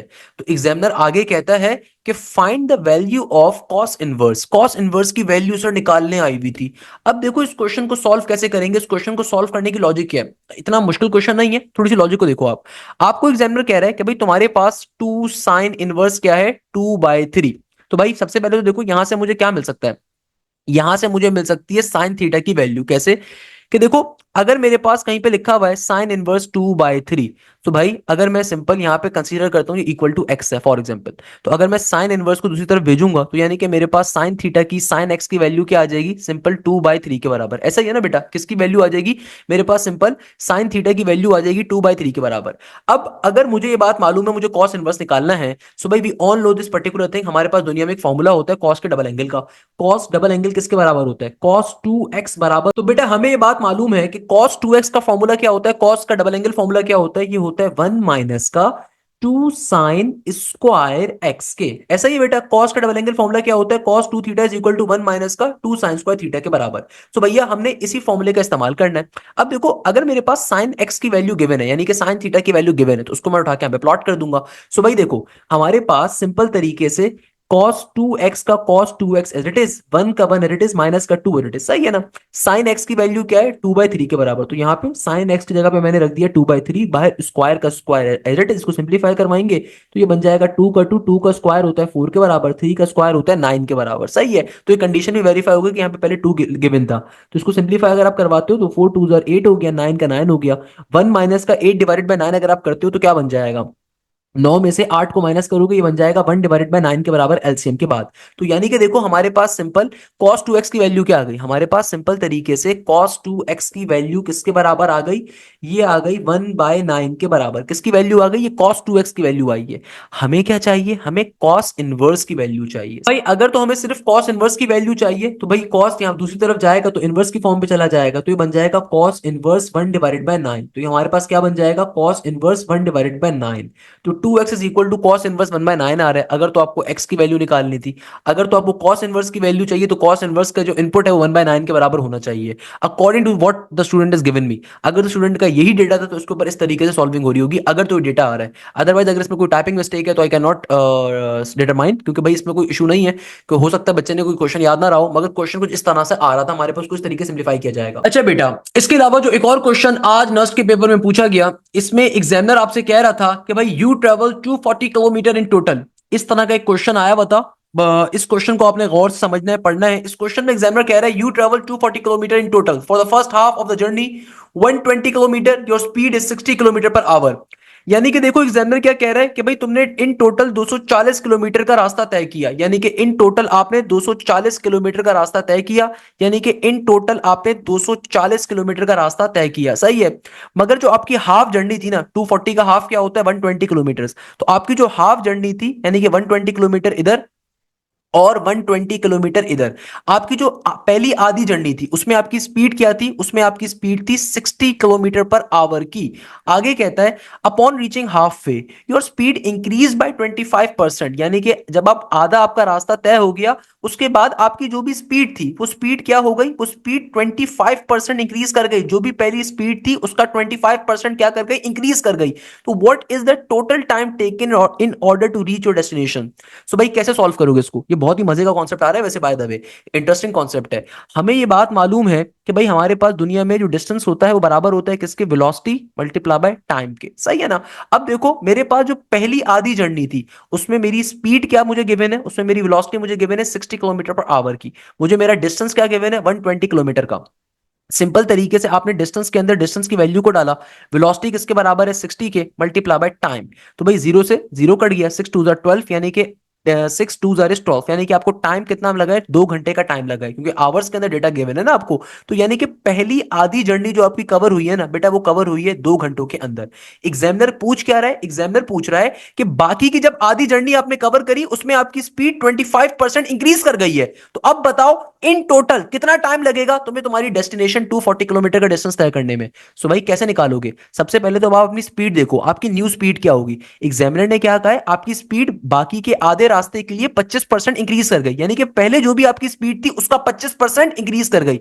तो पहले मेरी स्पीड क्या थी 60, 60 का 25% क्या होता है 60 मल्टीप्लाई बाय 25%, परसेंटेज को कभी भी रिमूव करते हैं डिवीजन में आते हैं 100, जीरो से जीरो कटा, 2 3 jar 6 and 2 5 jar is 10, 5 1 jar 5 and 5 5 jar is 25, तो ये बन गया 5 3 जार 15, 15 किलोमीटर पर आवर मेरी स्पीड इंक्रीज कर गई, इंक्रीज यानी कि 25% इंक्रीज हुआ है ना। तो आपने करना है क्या, इसको एडअप करवा लो, इसको एडअप करवाऊंगा तो क्या बन जाएगा 60 प्लस का 15, 60 के अंदर यानी कि पहले मेरी स्पीड 60 किलोमीटर पर आवर थी, उसमें चूंकि 25% का इजाफा हुआ है, कितना इजाफा हुआ है 15 किलोमीटर पर आवर का, 25% कितना बनता है 60 का 15 किलोमीटर पर आवर, तो 60 प्लस का 15 क्या हो जाएगा, ये हो जाएगा 75 किलोमीटर पर आवर का, यानी कि मेरी न्यू स्पीड क्या है 75 किलोमीटर पर आवर की। यानी कि जो मैंने बाकी का आधा रास्ता तय किया है वो कितने स्पीड के ऊपर कवर किया है 75 किलोमीटर पर आवर के ऊपर। सो भैया सिंपल तरीके से अगेन सेम फॉर्मूला इस्तेमाल करेंगे, डिस्टेंस मेरा अभी भी 120 किलोमीटर का है, वेलोसिटी मगर अब की बारी में कितनी है 75 की, टाइम का टाइम आ गया, 75 मल्टीप्लाई हो रहा है वहां पे डिवाइड हो जाएगा, तो क्या आ जाएगा 120 डिवाइडेड बाय 75। तो सिंपल वे में आपके पास ये क्या बन जाएगा, ये हो जाएगा मेरे पास 5 का टेबल अगर आप पढ़ो पहले तो सबसे पहले, तो भैया 5 2 जार इज 10, दो कैरी जाएगा तो 5 4 जार इज 20, नीचे डिवीजन के अंदर हमारे पास 5 10 जार 50 होता है, हम सबको पता है 5 अंदर 5 होता है, और जाहिर सी बात है 7 में से 5 निकालोगे 2 बचेगा, तो 5 5 दैट इज 25, तो ये बन गया 24/15। फर्दर सिंप्लीफाई कैसे करोगे, 3 5 जार 15 एंड 3 8 जार इज 24, तो ये बन गया 8 डिवाइडेड बाय 5 के। 8 डिवाइडेड बाय 5 को अगर मुझे फर्दर सिंप्लीफाई करना पड़ जाए 8 डिवाइडेड बाय 5 को, तो आप इसको फर्दर सिंप्लीफाई भी कर सकते हो, कोई मुश्किल बात थोड़ी है, इसको सिंपल तरीके से आप डिवीजन में डालोगे तो आपका पर्टिकुलरली आंसर आ जाएगा, क्या मुश्किल बात है इसके अंदर भाई, इसमें कोई मुश्किल चीज नहीं है। तो मैंने देखो इसको डिवीजन में उठा के डालना है, मैंने क्या करना है इसको डिवीजन में 8 को रखा 5 को रखा, 5 1 5 होता है, तो कितना बचा आपके पास 8 में से 5 जाएंगे 3 बचेगा, डेसिमल लगाओगे यहाँ पे 0 आ गया, 5 6 जार इज 30, 5 6 जार इज 30, यानी कि भैया यानी कि बेटा देखो मेरे पास सिंपल तरीके से 1.6 आ गया, यानी कि इसका मतलब क्या है, बाकी के आधे रास्ते के लिए जो मेरा टाइम लग रहा है वो कितना लग रहा है 1.6 आवर का। इसका मतलब क्या हुआ, देखो इसका मतलब ये हुआ कि आपने जो पहले आधा रास्ता कवर किया था 2 घंटों में किया था, बाकी का आधा रास्ता आपने कवर किया है 1.6 आवर के अंदर, तो टोटल कितना टाइम लगा 2 प्लस का 1.6, ये बन गया सिंपल 3.6 आवर्स के बराबर, यानी कि कितना बन गया 3.6 आवर्स के बराबर। तो आपका जो टोटल टाइम लगा है, टोटल डिस्टेंस जो आपने कवर किया वो कितने में करा है 3.6 आवर्स के अंदर आपका टोटल डिस्टेंस ये कवर हुआ है। ये इस क्वेश्चन की सिंपल सी लॉजिक थी, इसमें कोई मुश्किल बात नहीं है। तो जो भी आपका करीब तरीन आंसर होगा 3 आवर्स 30 का, देखो आपका जो टोटल टाइम लगा इस पूरे डिस्टेंस को कवर करने में वो कितना है 3.6 आवर है। ये इस क्वेश्चन की सिंपल सी लॉजिक थी, इसमें कोई हार्ड एंड फास्ट मैथ्स नहीं है, बेसिक मैथ्स है बेटा, इसमें कोई परेशान होने की जरूरत नहीं है। टोटल टाइम जो आपका लगा है इस पूरे डिस्टेंस डिस्टेंस को कवर करने के अंदर वो 3.6 आवर लगाए। ये क्वेश्चन बेटा नस्ट बिजनेस स्कूल में पूछा गया था आज के दिन में, मगर ऐसे क्वेश्चन नस्ट इंजीनियरिंग में भी अब आ रहे हैं बेटा, बिजनेस मैथ्स वाले। तो खुदारा आपको तैयारी अपनी अच्छी करनी है। बेसिक एवरेजेस का क्वेश्चन है यार, स्पीड और टाइम का क्वेश्चन आ रहा है, मैट्रिक लेवल का क्वेश्चन है, कोई मुश्किल चीज नहीं है। फिजिक्स में आपने ऐसे क्वेश्चन पढ़े हुए हैं, तो ये कुछ क्वेश्चन की लॉजिक थी। अच्छा को मैं दोबारा से एक्सप्लेन कर देता हूं, इनकेस किसी बच्चे को अगर प्रॉब्लम हो रही है। देखो एग्जामिनर आपसे सबसे पहले क्या कह रहा था, एग्जामिनर आपसे कहता है कि भाई टोटल डिस्टेंस तुम्हें कवर करना है 240 किलोमीटर का। अगर पहले आधे डिस्टेंस को, आधा डिस्टेंस डिफाइन भी करें कि 120 किलोमीटर का है, अगर पहले आधे डिस्टेंस में आपकी स्पीड थी 60 किलोमीटर पर आवर की, और बाकी के आधे डिस्टेंस के अंदर आपकी स्पीड 25% इंक्रीज कर गई है, तो बताइए टोटल टाइम कितना लग रहा है डेस्टिनेशन पे पहुंचने में। तो देखो सबसे पहले काम तो आपने क्या करा, आपने पहले आधे जो आपका डिस्टेंस था ना उसकी कैलकुलेशन कर ली। तो आपको पहले आधे, तो बेटा देखो आपको पहले आधे डिस्टेंस की वेलोसिटी भी गिवन है, स्पीड भी गिवन है और डिस्टेंस भी गिवन है। तो हमने पहले आधे डिस्टेंस की वर्किंग करके टाइम निकाल लिया। हमें पता है कि भाई डिस्टेंस बराबर होता है वेलोसिटी इनटू टाइम के, तो हमने यहां से टाइम निकाल लिया कि भाई पहले आधे डिस्टेंस में जो टाइम लग रहा है वो 2 घंटे का लग रहा है। अब जब हम दूसरे पोर्शन पे गए, दूसरे पोर्शन के बारे में एग्जामिनर ने डायरेक्टली स्पीड आपको दी भी नहीं थी। उसने आपसे क्या कहा कि अगले आधे पोर्शन में उसकी स्पीड पुरानी स्पीड का 25% इंक्रीज कर गई। तो हमने क्या करा, बेसिक परसेंटेजेस का कांस्टेंट अप्लाई करा कि देखो स्पीड के अंदर होता क्या है, अगर मेरे पास 25% मेरी स्पीड इंक्रीज कर रही है तो किसका 25%, मेरे घर का, आपके घर का, किसका, जो आपकी पुरानी स्पीड थी ना उसका 25% इंक्रीज कर गई। तो भैया पुरानी स्पीड 60 थी तो उसका 25% यानी कि 25/100 करोगे, ये आंसर आ गया 15 के बराबर, यानी कि ये स्पीड इंक्रीज कर गई। तो पहले उसकी स्पीड अगर 60 थी, 60 प्लस का 15 क्या बन गया, 75 के बराबर, यानी कि बाकी के आधे डिस्टेंस के लिए उसकी स्पीड क्या है, 75 किलोमीटर पर आवर की है, और आपका आधा डिस्टेंस क्या है, 120 किलोमीटर का। तो अगेन हमने सेम फॉर्मूले को इस्तेमाल करा, यहां से टाइम आ गया, तो रिमेनिंग आधे डिस्टेंस का जो टाइम कवर किया गया 1.6 आवर का किया गया है। तो अब टोटल टाइम अगर मुझे कैलकुलेट करना है तो इन दोनों टाइम्स को मैं एडअप करवा दूंगा, मेरा टोटल टाइम आ जाएगा। इस तरीके से क्वेश्चन फाइनली हमारा सॉल्व हो गया। That was the logic of this particular question. कोई मुश्किल चीज नहीं है भाई, ये बैजेस के अंदर आपको तमाम बातें पढ़ाई जाती है। इसलिए मैं कहता हूं कि भाई किसी दूसरे टीचर से पढ़ने के बजाय अगर आप मेरे यूट्यूब से भी तैयारी करोगे तो आराम से टॉप करके आओगे बेटा, मैं गारंटी देता हूं आपको अल्हम्दुलिल्लाह। बैजेस में खास बात ये होती है कि आपको एक एक लेक्चर लाइव क्लासेस में पढ़ाया जाता है, ये सबसे खास बात होती है। आपको प्रॉपर्ली एक एक चीज गाइड की जा रही होती है। ये तमाम क्वेश्चन मैं अपने बैच के बच्चों को ऑलरेडी पढ़ा रहा होता हूं। अच्छा, इसी तरीके से आज हमारे पास नस्ट के पेपर में एक और क्वेश्चन पूछा गया, और इस क्वेश्चन में एग्जामिनर आपसे कहता है कि भाई मेरे पास सिंपल तरीके से हमारे पास चौथी टर्म सीक्वेंस सीरीज के अंदर आ रही है 7 के बराबर, हमारे पास चौथी टर्म आ रही है 7 के बराबर, और 16th टर्म जो आ रही है ये आ रही है 31 के बराबर। आपको निकालना था कॉमन डिफरेंस और साथ में 20th टर्म। तो अब देखो ये क्वेश्चन बड़ा इंपॉर्टेंट है, इस क्वेश्चन को सॉल्व कैसे करेंगे। देखो अगर किसी एफएससी के टीचर से मैथ्स पढ़कर आओगे ना, या एक ऐसे टीचर जिसने एमएससी किया हुआ है किसी और चीज के अंदर, आपको बैठ के यूट्यूब के ऊपर गलत लेक्चर्स पढ़ा रहे हैं, तो भाई आपको कभी भी बात समझ में ना आएगी, क्योंकि इसकी शॉर्टकट्स होती हैं। देखो aptitude is all about how you are managing your time.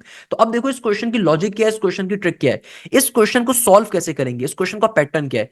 Examiner इस क्वेश्चन में कह रहे हैं कि भाई A4 की वैल्यू बराबर है 7 के, A16 बराबर है 31 के, आपको कॉमन डिफरेंस निकालना है। भाई मैं आपको एक शॉर्टकट बताता हूं, शॉर्टकट क्या होता है कॉमन डिफरेंस निकालने का। जो भी दो टर्म्स गिवन है ना, इसमें से बड़ी वाली टर्म को रखो पहले, इसमें से माइनस करवा दो छोटी वाली टर्म को, नीचे डिवीजन के अंदर इनके n को, n यानी कि A16 का n क्या है 16, A4 का n क्या है 4। तो भाई अब देखो कॉमन डिफरेंस डायरेक्टली आ जाएगा। ये सर हाशिम की शॉर्टकट है कि देखो शॉर्टकट क्या है कि कभी भी आपको अगर दुनिया के अंदर कॉमन डिफरेंस कैलकुलेट करना है, निकालने का तरीकेकार क्या है, A16 की जो भी बड़ी वाली वैल्यू की टर्म है ना उसको रखो, A16 की वैल्यू के 31 के बराबर, A4 की वैल्यू के 7 के बराबर, नीचे डिवीजन के अंदर इनके एंड्स को सब्ट्रैक्ट करवा दो, 16 में से 4 निकालोगे तो जाहिर सी बात है क्या बचेगा, आपके पास 12 बचेगा, नॉर्मल सी बात है। तो 31 में से अगर मैं 7 को माइनस करता हूं, 31 में से अगर मैं सिंपल तरीके से क्या करवाता हूं 7 को माइनस, तो क्या आ जाएगा 24, बिल्कुल नॉर्मल सी बात है 24 आ जाएगा। नीचे 12 का 12 एंड इट इज 12 1 12 होता है, 12 2 इज 24। आपके पास विद इन सेकंड में कॉमन डिफरेंस आ गया। भाई आपका दोस्त किसी मशहूर बेकार कोचिंग सेंटर में बैठा हुआ है ना, उनसे जाके पूछेगा उनको ट्रिक आती है, नहीं आती होगी बेटा, नॉर्मली टीचर्स बताते नहीं है शॉर्टकट्स। तो भाई इसीलिए मैं कहता हूं कि आपने लाजमी तौर पे लेक्चर्स को तरीके से लेना है। तो विद इन सेकंड पे कॉमन डिफरेंस आ गया, आपका कितना सारा टाइम सेव हो गया। तो आपका कॉमन डिफरेंस क्या आ गया 2 के बराबर। अच्छा अब देखो अगर कभी भी आपको टर्म नंबर निकालना है ना तो A20 निकालना है यहाँ पे। तो A20 निकालने की भी शॉर्टकट है, कैसे, आपको कभी भी दुनिया में अगर दो टर्म्स गिवन है या एक टर्म गिवन है और आपको कोई दूसरी टर्म निकालनी है, तो उसको सॉल्व करने का तरीकेकार क्या होता है, जो भी टर्म आपको निकालनी है उसको यहां पे रखो, और जो भी दो टर्म्स आपको गिवन है या एक टर्म आपको गिवन है, जो भी टर्म आपको गिवन है ना उसको आपने रखना है यहां पे, सही है, फिर प्लस का साइन लगाओ। अब आपने करना क्या है, जिस टर्म की वैल्यू निकाल रहे हो उसके n में से, जिस टर्म की वैल्यू निकाल रहे हो उसके n में से जिस टर्म को भी यहां रखा है उसके n को क्या करवा दो सब्ट्रैक्ट, और इसको मल्टीप्लाई करवा दो कॉमन डिफरेंस के साथ। आप चाहो तो A16 पे करना चाहो उस पर भी सेम आंसर ही आएगा। मैंने क्या शॉर्टकट बताई दोबारा समझो। मैंने आपसे कहा कभी भी अगर आपको अननोन टर्म कैलकुलेट करनी है उसको यहां पे रखा, कोई भी टर्म आपको गिवन है उसको इक्वल टू के सब रखोगे, प्लस का साइन साइन। जिस टर्म की वैल्यू कैलकुलेट कर रहे हो उसके एन में से जिस टर्म को यहां पे रखा है उसके एन को माइनस करवाओ, multiply by common difference, with in second में आपका नया आंसर आ जाएगा। A4 की वैल्यू क्या है, 7 के बराबर, प्लस का साइन, 20 माइनस का 4 क्या होता है, 20 में से 4 को माइनस करोगे 16 बचेगा आपके पास, multiply by common difference that is of 2। तो 7 प्लस का 16 टू क्या होता है, 32 होता है। तो 32 के अंदर अगर मैं 7 को ऐड करूंगा, 32 प्लस का 7 किसके बराबर आएगा, जाहिर सी बात है 32 प्लस का 7 अगर 8 का इजाफा करता तो 40 बनता, मगर 7 का इजाफा कर रहा हूं तो ये बन जाएगा 39 के बराबर। तो आंसर क्या आ गया, सिंपल तरीके से 39 के बराबर। सिंपल तरीके से मेरा क्वेश्चन क्या हो गया, सिंप्लीफाई हो गया। इसमें क्या मुश्किल बात है, इसमें क्या चिंता की बात है भाई, सिंपल तरीके से क्वेश्चन क्या हो गया हमारा, सॉल्व हो गया। दैट्स द लॉजिक है कि भाई 32 के अंदर 7 को एडअप करवाया, 39 आ गया। यानी कि A20 की वैल्यू किसके बराबर है, 39 के। आप चेक करना चाहो आप A16 पे भी चेक कर सकते हो, आइए मैं उसको भी दिखा देता हूँ कैसे। कि देखो A16 पे कैसे करोगे, अगर मेरे पास A16 सॉल्व करना है तो भाई सबसे पहले देखो जिस टर्म को निकालना है उसको उठा के यहां पे रखा, जिस टर्म की वैल्यू निकालनी है उसको आपने यहां पे रखा, क्लियर है, आगे जाओगे इक्वल टू का साइन। अब आपने लेट सपोज आप A16, आपको A4 गिवन नहीं है, A16 गिवन है, आपने A16 को यहां पे रखा, प्लस का साइन डाला, सही है। जिस टर्म की वैल्यू निकाल रहे हो ना उसको यहां पे रखो, माइनस करवाओ, जिस टर्म को भी यहां पे रखा था ना, जिस टर्म को यहां पे रखा था उसके एन में से माइनस करवाओ, multiply by common difference, common difference is 2। A16 किसके बराबर है, 31 के बराबर है, प्लस का साइन 20 में से अगर मैं 16 को माइनस करूंगा तो क्या बनेगा, 20 में से 16 निकालोगे 4 बचेगा, इंटू 2 का 2, तो 31 प्लस का 4 2 8, 31 में 8 का इजाफा करोगे तो क्या बनेगा, 39 बनेगा। यहां से भी आंसर वही आएगा। ये बड़ी इंपॉर्टेंट ट्रिक होती है बेटा, ये ट्रिक कोई और टीचर नहीं पढ़ाएगा, कोई भी टीचर आपका दोस्त जो है ना किसी महंगे तरीन कोचिंग में 60-70 हजार रुपए देके बैठा हुआ हो ना, उससे पूछिएगा क्या उसको ये ट्रिक आती है, नहीं आती होगी। फिर उसको बताइएगा सर हाशिम के बैच के बारे में, कि उसको बोलिएगा भाई अपने वालदेन के पैसे जाया नहीं करने तो बैच को लाजमी तौर पर ज्वाइन करो, नहीं तो यूट्यूब से भी पढ़ सकते हो आप। मगर यूट्यूब के ऊपर जाहिर सी बात है भाई कॉम्प्रिहेंसिव और डिटेल लेक्चर्स नहीं होते यूट्यूब के ऊपर भैया, जो लाइव क्लासेस होती हैं वो बात नहीं होती, सही है। आपको सारे सब्जेक्ट्स के लाइव क्लासेस मिलेंगी बैच के अंदर और बहुत मिनिमम फीस होती है पूरे साल की। अच्छा भाई, अच्छा अभी जब मैं आपसे बातें कर रहा था तो मेरे स्टूडेंट ने एक पेपर मुझसे और शेयर किया, मैं वो पेपर भी आपसे जल्दी से डिस्कस कर लेता हूं जब वीडियो डिजाइन कर ही रहा हूं। भाई इंग्लिश के अंदर यहाँ पे वर्ड पूछा हुआ है, मीनिंग मूरस जो होता है ना, MOROSE, इसका सिनोनियम पूछा हुआ था, किसके क्लोज तरीन वर्ड आ रहा है, इंग्लिश के अंदर ये वर्ड आया हुआ था। इसके अलावा इस बच्चे ने मुझे अपना मैथ्स का पूरा पेपर भी शेयर करा है। अच्छा भाई मैथ्स के अंदर एक बच्चे ने जो अभी अभी अभी मेरे पास पेपर आया है आज के दिन का, आज के दिन का सबसे लास्ट शिफ्ट का पेपर, इस क्वेश्चन में एग्जामिनर कह रहा है कि भाई कोसाइन की वैल्यू आपको गिवन है नेगेटिव के 1/2 के बराबर, आपको साइन की वैल्यू निकालनी है, मगर कैसे, जरा कंडीशन समझो। Sir cosine is -1/2, then find the sine of half of that angle, sine निकालो किसका, of half of that angle का, यानी कि कोसाइन के ऊपर जो भी तुम्हें एंगल मिले उसके आधे एंगल का साइन निकालो, उसके आधे एंगल का साइन कैलकुलेट करो। इस क्वेश्चन की लॉजिक बड़ी इंटरेस्टिंग है भाई। कोसाइन की वैल्यू नेगेटिव अगर हाफ गिवन है तो यानी कि cosine theta is equal to negative का हाफ, तो यहां से थीटा क्या आएगा, कोसाइन को दूसरी तरफ भेजोगे तो वहां पे जाके हो जाएगा कॉस इनवर्स नेगेटिव का हाफ, कॉस इनवर्स नेगेटिव का हाफ। हमें पता है कि भैया कॉस इनवर्स में अगर नेगेटिव का एंगल आ जाए, सो बेटा always remember this thing, cos inverse में अगर नेगेटिव का एंगल आ जाए तो कॉस की प्रॉपर्टी क्या होती है भाई, कॉस इनवर्स की प्रॉपर्टी होती है कि आप सिंपल तरीके से क्या करते हो, पाई माइनस का कॉस इनवर्स थीटा। तो बेटा देखो यहाँ पे कॉस इनवर्स नेगेटिव का 1/2 आ रहा है, तो हम क्या करेंगे, सिंपल पाई यानी कि 180 में से कॉस इनवर्स 1/2 को माइनस करवाएंगे, किसको माइनस करवाएंगे, कॉस इनवर्स 1/2 को। कॉस इनवर्स 1/2 क्या होता है, 60 डिग्री के बराबर, कॉस इनवर्स 1/2 होता है 60 डिग्री, पाई का मतलब होता है 180, तो 180 माइनस का 60 यानी कि मेरा एंगल क्या आ गया 120 के बराबर, तो यानी कि थीटा क्या आ गया आपका 120 के बराबर। तो एग्जामिनर ने क्या कहा है, साइन की वैल्यू बताओ जो भी एंगल है उसके आधे का, तो 120 का आधा क्या होगा, 120 का आधा किसके बराबर होगा, 60 के बराबर होगा। तो मेरे पास यानी कि एग्जामिनर पूछ रहा था साइन 60 की वैल्यू की आसान भाषा में, साइन 60 किसके बराबर होता है, ये बराबर होता है √3/2 के। विद इन सेकंड्स में क्वेश्चन सॉल्व हो गया, दैट्स द क्वेश्चन हियर, है ना। इस तरीके से क्वेश्चन क्या हो गया, सॉल्व हो गया। अच्छा एक और क्वेश्चन बच्चा बता रहा है sir inverse of the function का क्वेश्चन आया हुआ था कि सर हमें fx की वैल्यू गिवन थी y के बराबर, gy की वैल्यू गिवन थी x के बराबर, और आगे कहा जा रहा था ये दोनों एक दूसरे का इनवर्स आ रहे हैं, मगर सर क्वेश्चन क्लियर नहीं हुआ मुझे, इस तरह का कुछ क्वेश्चन था। अब देखो मैं क्वेश्चन के आपको लॉजिक बता देता हूँ कि भाई अगेन बच्चे ने पूरा क्वेश्चन शेयर नहीं करा।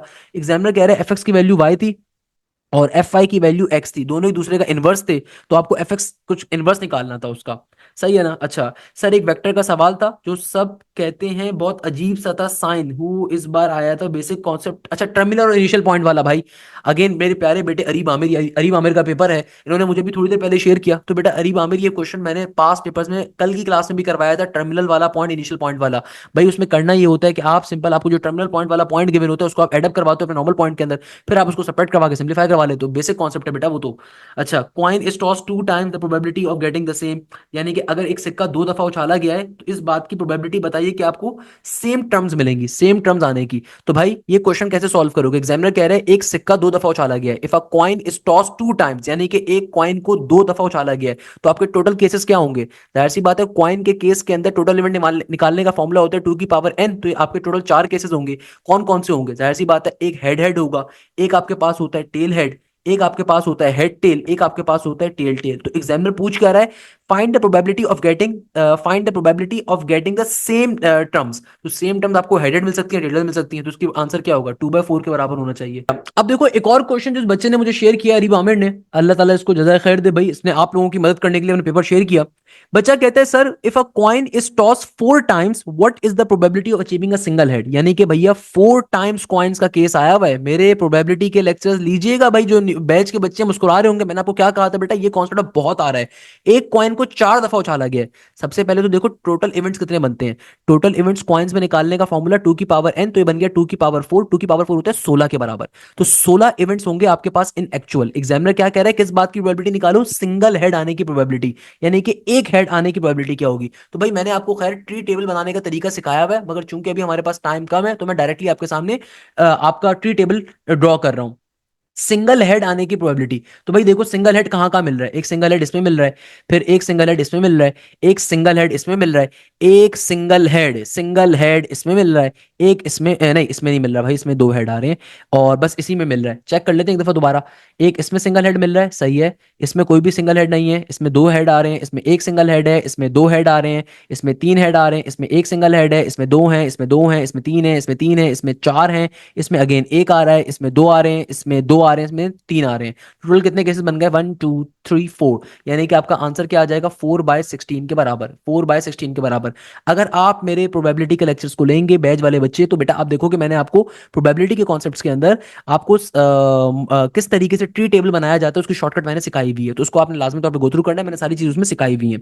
अच्छा, कॉनिक्स के अंदर मोस्टली हाइपरबोला का फोसाई पूछा हुआ था, एलिप्स का वर्टिसेस का क्वेश्चन आया हुआ था, यानी कि बच्चा वही सेम बात बता रहा है जो मैंने आपको ऑलरेडी क्लास के स्टार्टिंग में भी बताई थी कि भाई कॉनिक्स का पोर्शन बहुत ज्यादा आया था। कॉनिक्स के अंदर बच्चा कह रहा है सर हाइपरबोला का फोसाई पूछा हुआ था, ओके। इसके अलावा एलिप्स के वर्टिसेस का क्वेश्चन आया हुआ था, ओके, यानी कि वर्टिसेस का क्वेश्चन आया हुआ था। Length of transfer axis given थी और हमें इक्वेशन लेटिसेक्टम निकालनी थी। ट्रिगोनोमेट्री के अंदर सॉल्यूशन पूछा हुआ था, किसका सॉल्यूशन पूछा हुआ था? ये पूछा हुआ था sine X into cos X equal to 1/4 का। डोमेन पूछी भी थी कॉस एक्स की। पीरियड और फेज शिफ्ट का नहीं आया था सर क्वेश्चन। अच्छा, इसके अलावा बच्चा बता रहे हैं मोस्टली सीरीज एंड सीक्वेंस में समेशन का इस्तेमाल हुआ हुआ था, यानी कि समेशन वाले क्वेश्चंस आए हुए थे। समेशन वाले क्वेश्चंस मैंने बहुत सारे आपको सीक्वेंस सीरीज में ऑलरेडी बताए हुए हैं, पास्ट पेपर्स में बताए हुए हैं कि भाई समेशन के question sum of natural numbers, sum of the square of the natural numbers, cube of the natural numbers. इसके अलावा अगर आपकी इनिशियल वैल्यू 1 हो, एंडिंग वैल्यू 20 हो, इस तरह की क्वेश्चन आ जाए, या आपके पास समेशन में ऐसा क्वेश्चन आ जाए 5 से स्टार्ट हो रहा है टिल 19 तक जा रहा है, तो ऐसे क्वेश्चन को सॉल्व करने का तरीकेकार हमने ऑलरेडी बहुत दफा किया हुआ है। क्वाड्रेटिक इक्वेशन में प्रोडक्ट गिवन थी, इक्वेशन निकालनी थी, यानी कि क्वाड्रेटिक इक्वेशन के अंदर सम ऑफ रूट और प्रोडक्ट ऑफ रूट गिवन थे, आपको इक्वेशन बनानी थी। तो किसी भी क्वाड्रेटिक इक्वेशन में इक्वेशन को फाइंड करने का फॉर्मूला क्या होता है? एक्स स्क्वायर माइनस का sum of root into X plus का product of root equal to 0। ये क्वाड्रेटिक इक्वेशन फॉर्म करने का फॉर्मूला होता है। तो भाई मैं भी क्लास कॉल दो एंड कर रहा था, मगर हमारे एक बेहतरीन शागिर्द का मैसेज आया अरीब आमिर साहब का, तो मैंने सोचा इन क्वेश्चंस को भी लाजमी तौर पर डिस्कस कर लें। सो भाई आज की क्लास के अंदर मैंने आपको फिजिक्स के भी बहुत ज्यादा क्वेश्चन बताए हैं, मैथ्स के भी बेतहाशा बताए हैं, नस्ब बिन स्कूल के भी बताए हैं। सो भी आपने इन सबकी प्रैक्टिस करनी है। और अगर आप चाहते हैं कि आपकी वाकई नस्ल में अच्छा स्कोर है, अगर आप चाहते हैं कि आप भी अब्दुल रहमान फैसल की तरह 170 प्लस का स्कोर करें, 150 प्लस का स्कोर करें, 160 प्लस का स्कोर करें, सो लाजमी तौर के ऊपर आप बैच को ज्वाइन करें। इस बैच का सबसे बड़ा फायदा ये होगा कि आपकी कंप्लीट कोर्स लाइव क्लासेस में कवर करवाया जाएगा। एक एक चीज आपको लाइव क्लासेस के अंदर बेटा कवर करवाई जाएगी, पढ़ाई जाएगी, समझाई जाएगी। आपके मल्टीपल टेस्ट होते हैं, आपको एक एक चीज का टेस्ट कंडक्ट किया जाएगा। ना सिर्फ आपका टेस्ट कंडक्ट होगा बल्कि उन टेस्टों का आपको सॉल्यूशन भी प्रोवाइड किया जाता है। पाकिस्तान की बेस्ट फैकल्टी हमारे पास अल्हम्दुलिल्लाह पढ़ाती है, एक एक सब्जेक्ट आपको कवर करवाया जाएगा। ये बैच ना सिर्फ नस्ट के लिए होगा बल्कि नस्ट के साथ फास्ट के लिए, यूईटी के लिए, कॉमर्स के लिए, प्यास के लिए, जीआईकेआई के लिए, लम्स के लिए, सबके लिए वैलिड होगा। इसके अलावा अगर आप एमडी कैट स्टूडेंट हो तो आपका एमडी कैट की तैयारी होगी उसके अंदर। इसके अलावा अगर आप वाकई में तैयारी करना चाहते हैं तो भाई एक एक चीज आपको डिटेल में कवर अप करवाई जाएगी। मोस्ट इंपॉर्टेंट बात जो सबसे खास फैक्टर है हमारा कि भाई आपको प्रैक्टिस मटेरियल भी प्रोवाइड किया जाएगा विद सॉल्यूशन। आपको पूरे कोर्स की रिकॉर्डिंग भी मिलेगी और जो भी लाइव क्लास होगी उसकी रिकॉर्डिंग भी आपको मिलेगी आपके पोर्टल्स के ऊपर। सबसे खास बात, आपको ट्रॉपिकल पास्ट पेपर पेपर्स भी प्रोवाइड किए जाएंगे, आपके डाउट सेशंस अलग से होते हैं तो डाउट सेशंस भी आपको मिलते हैं। तो ये तमाम चीजें हमारे बैचेस के अंदर आप अवेल कर सकते हो, लाजमी तौर पर अपने बैच को ज्वाइन करना है। भाई अब्दुल रहमान फैसल हो, शहीर हो, 161 प्लस का स्कोर, अल्हम्दुलिल्लाह फ्रॉम द लास्ट ईयर्स हमने इस बात को प्रूव करा है। हमारे बैचेस के बच्चे अल्हम्दुलिल्लाह बहुत अच्छा परफॉर्म करते हैं, बाकी लोगों के भी करते होंगे, कोई मसले की बात नहीं, मगर अल्हम्दुलिल्लाह हमारा सेशन जो इतना स्ट्रॉन्ग है उतना किसी का नहीं है। एनईडी के अंदर लास्ट ईयर 8 ईयर्स के अंदर फर्स्ट पोजीशन, आईबीए के अंदर हाजिक की पहली पोजीशन, सबसे टफ टेस्ट होता है आईबीए का। इसके अलावा हमारे पास जीआईकेआई के अंदर लास्ट 2 ईयर्स के अंदर कंसेक्यूटिव पोजीशन है, Abdul Rahman Faisal was one of those guy. Muzammil की 2023 के अंदर 7वीं पोजीशन थी। एनटीएस कॉमसेट के अंदर पहली पोजीशन का आना, नस के अंदर 170 प्लस का स्कोर होना, अल्हम्दुलिल्लाह। सो लाजमी तौर पे आप बैच को ज्वाइन करिए, इस बैच में आपको एक एक चीज डिटेल में पढ़ाई जाएगी। बैच को ज्वाइन करने का तरीकेकार बहुत सिंपल है, आपके सामने व्हाट्सएप पे नंबर गिवन है, आप इस नंबर के ऊपर मैसेज करेंगे, एडमिन टीम आपको सारी की सारी डिटेल्स वगैरह प्रोवाइड कर देगी। In case of any urgent query तो आप लिख सकते हैं सर हाशिम से बात करनी है, तो मैं खुद भी फिर आपको रिस्पॉन्स बैक कर दूंगा। Otherwise admin team will handle normally all sort of the WhatsApp messages. तो आपको कोई इशू हो, कोई प्रॉब्लम, वहां पे लिखें, सारी टाइमिंग्स वगैरह आपको प्रोवाइड कर दी जाएंगी। यहीं पे इस क्लास को एंड करेंगे, उस उम्मीद के साथ कि आप जाएं, जैसे खैरियत से होंगे, मुझे बहुत सारी दुआ में याद रखिएगा। जज़ाकल्लाह, thank you so much. Hashim Zia signing of.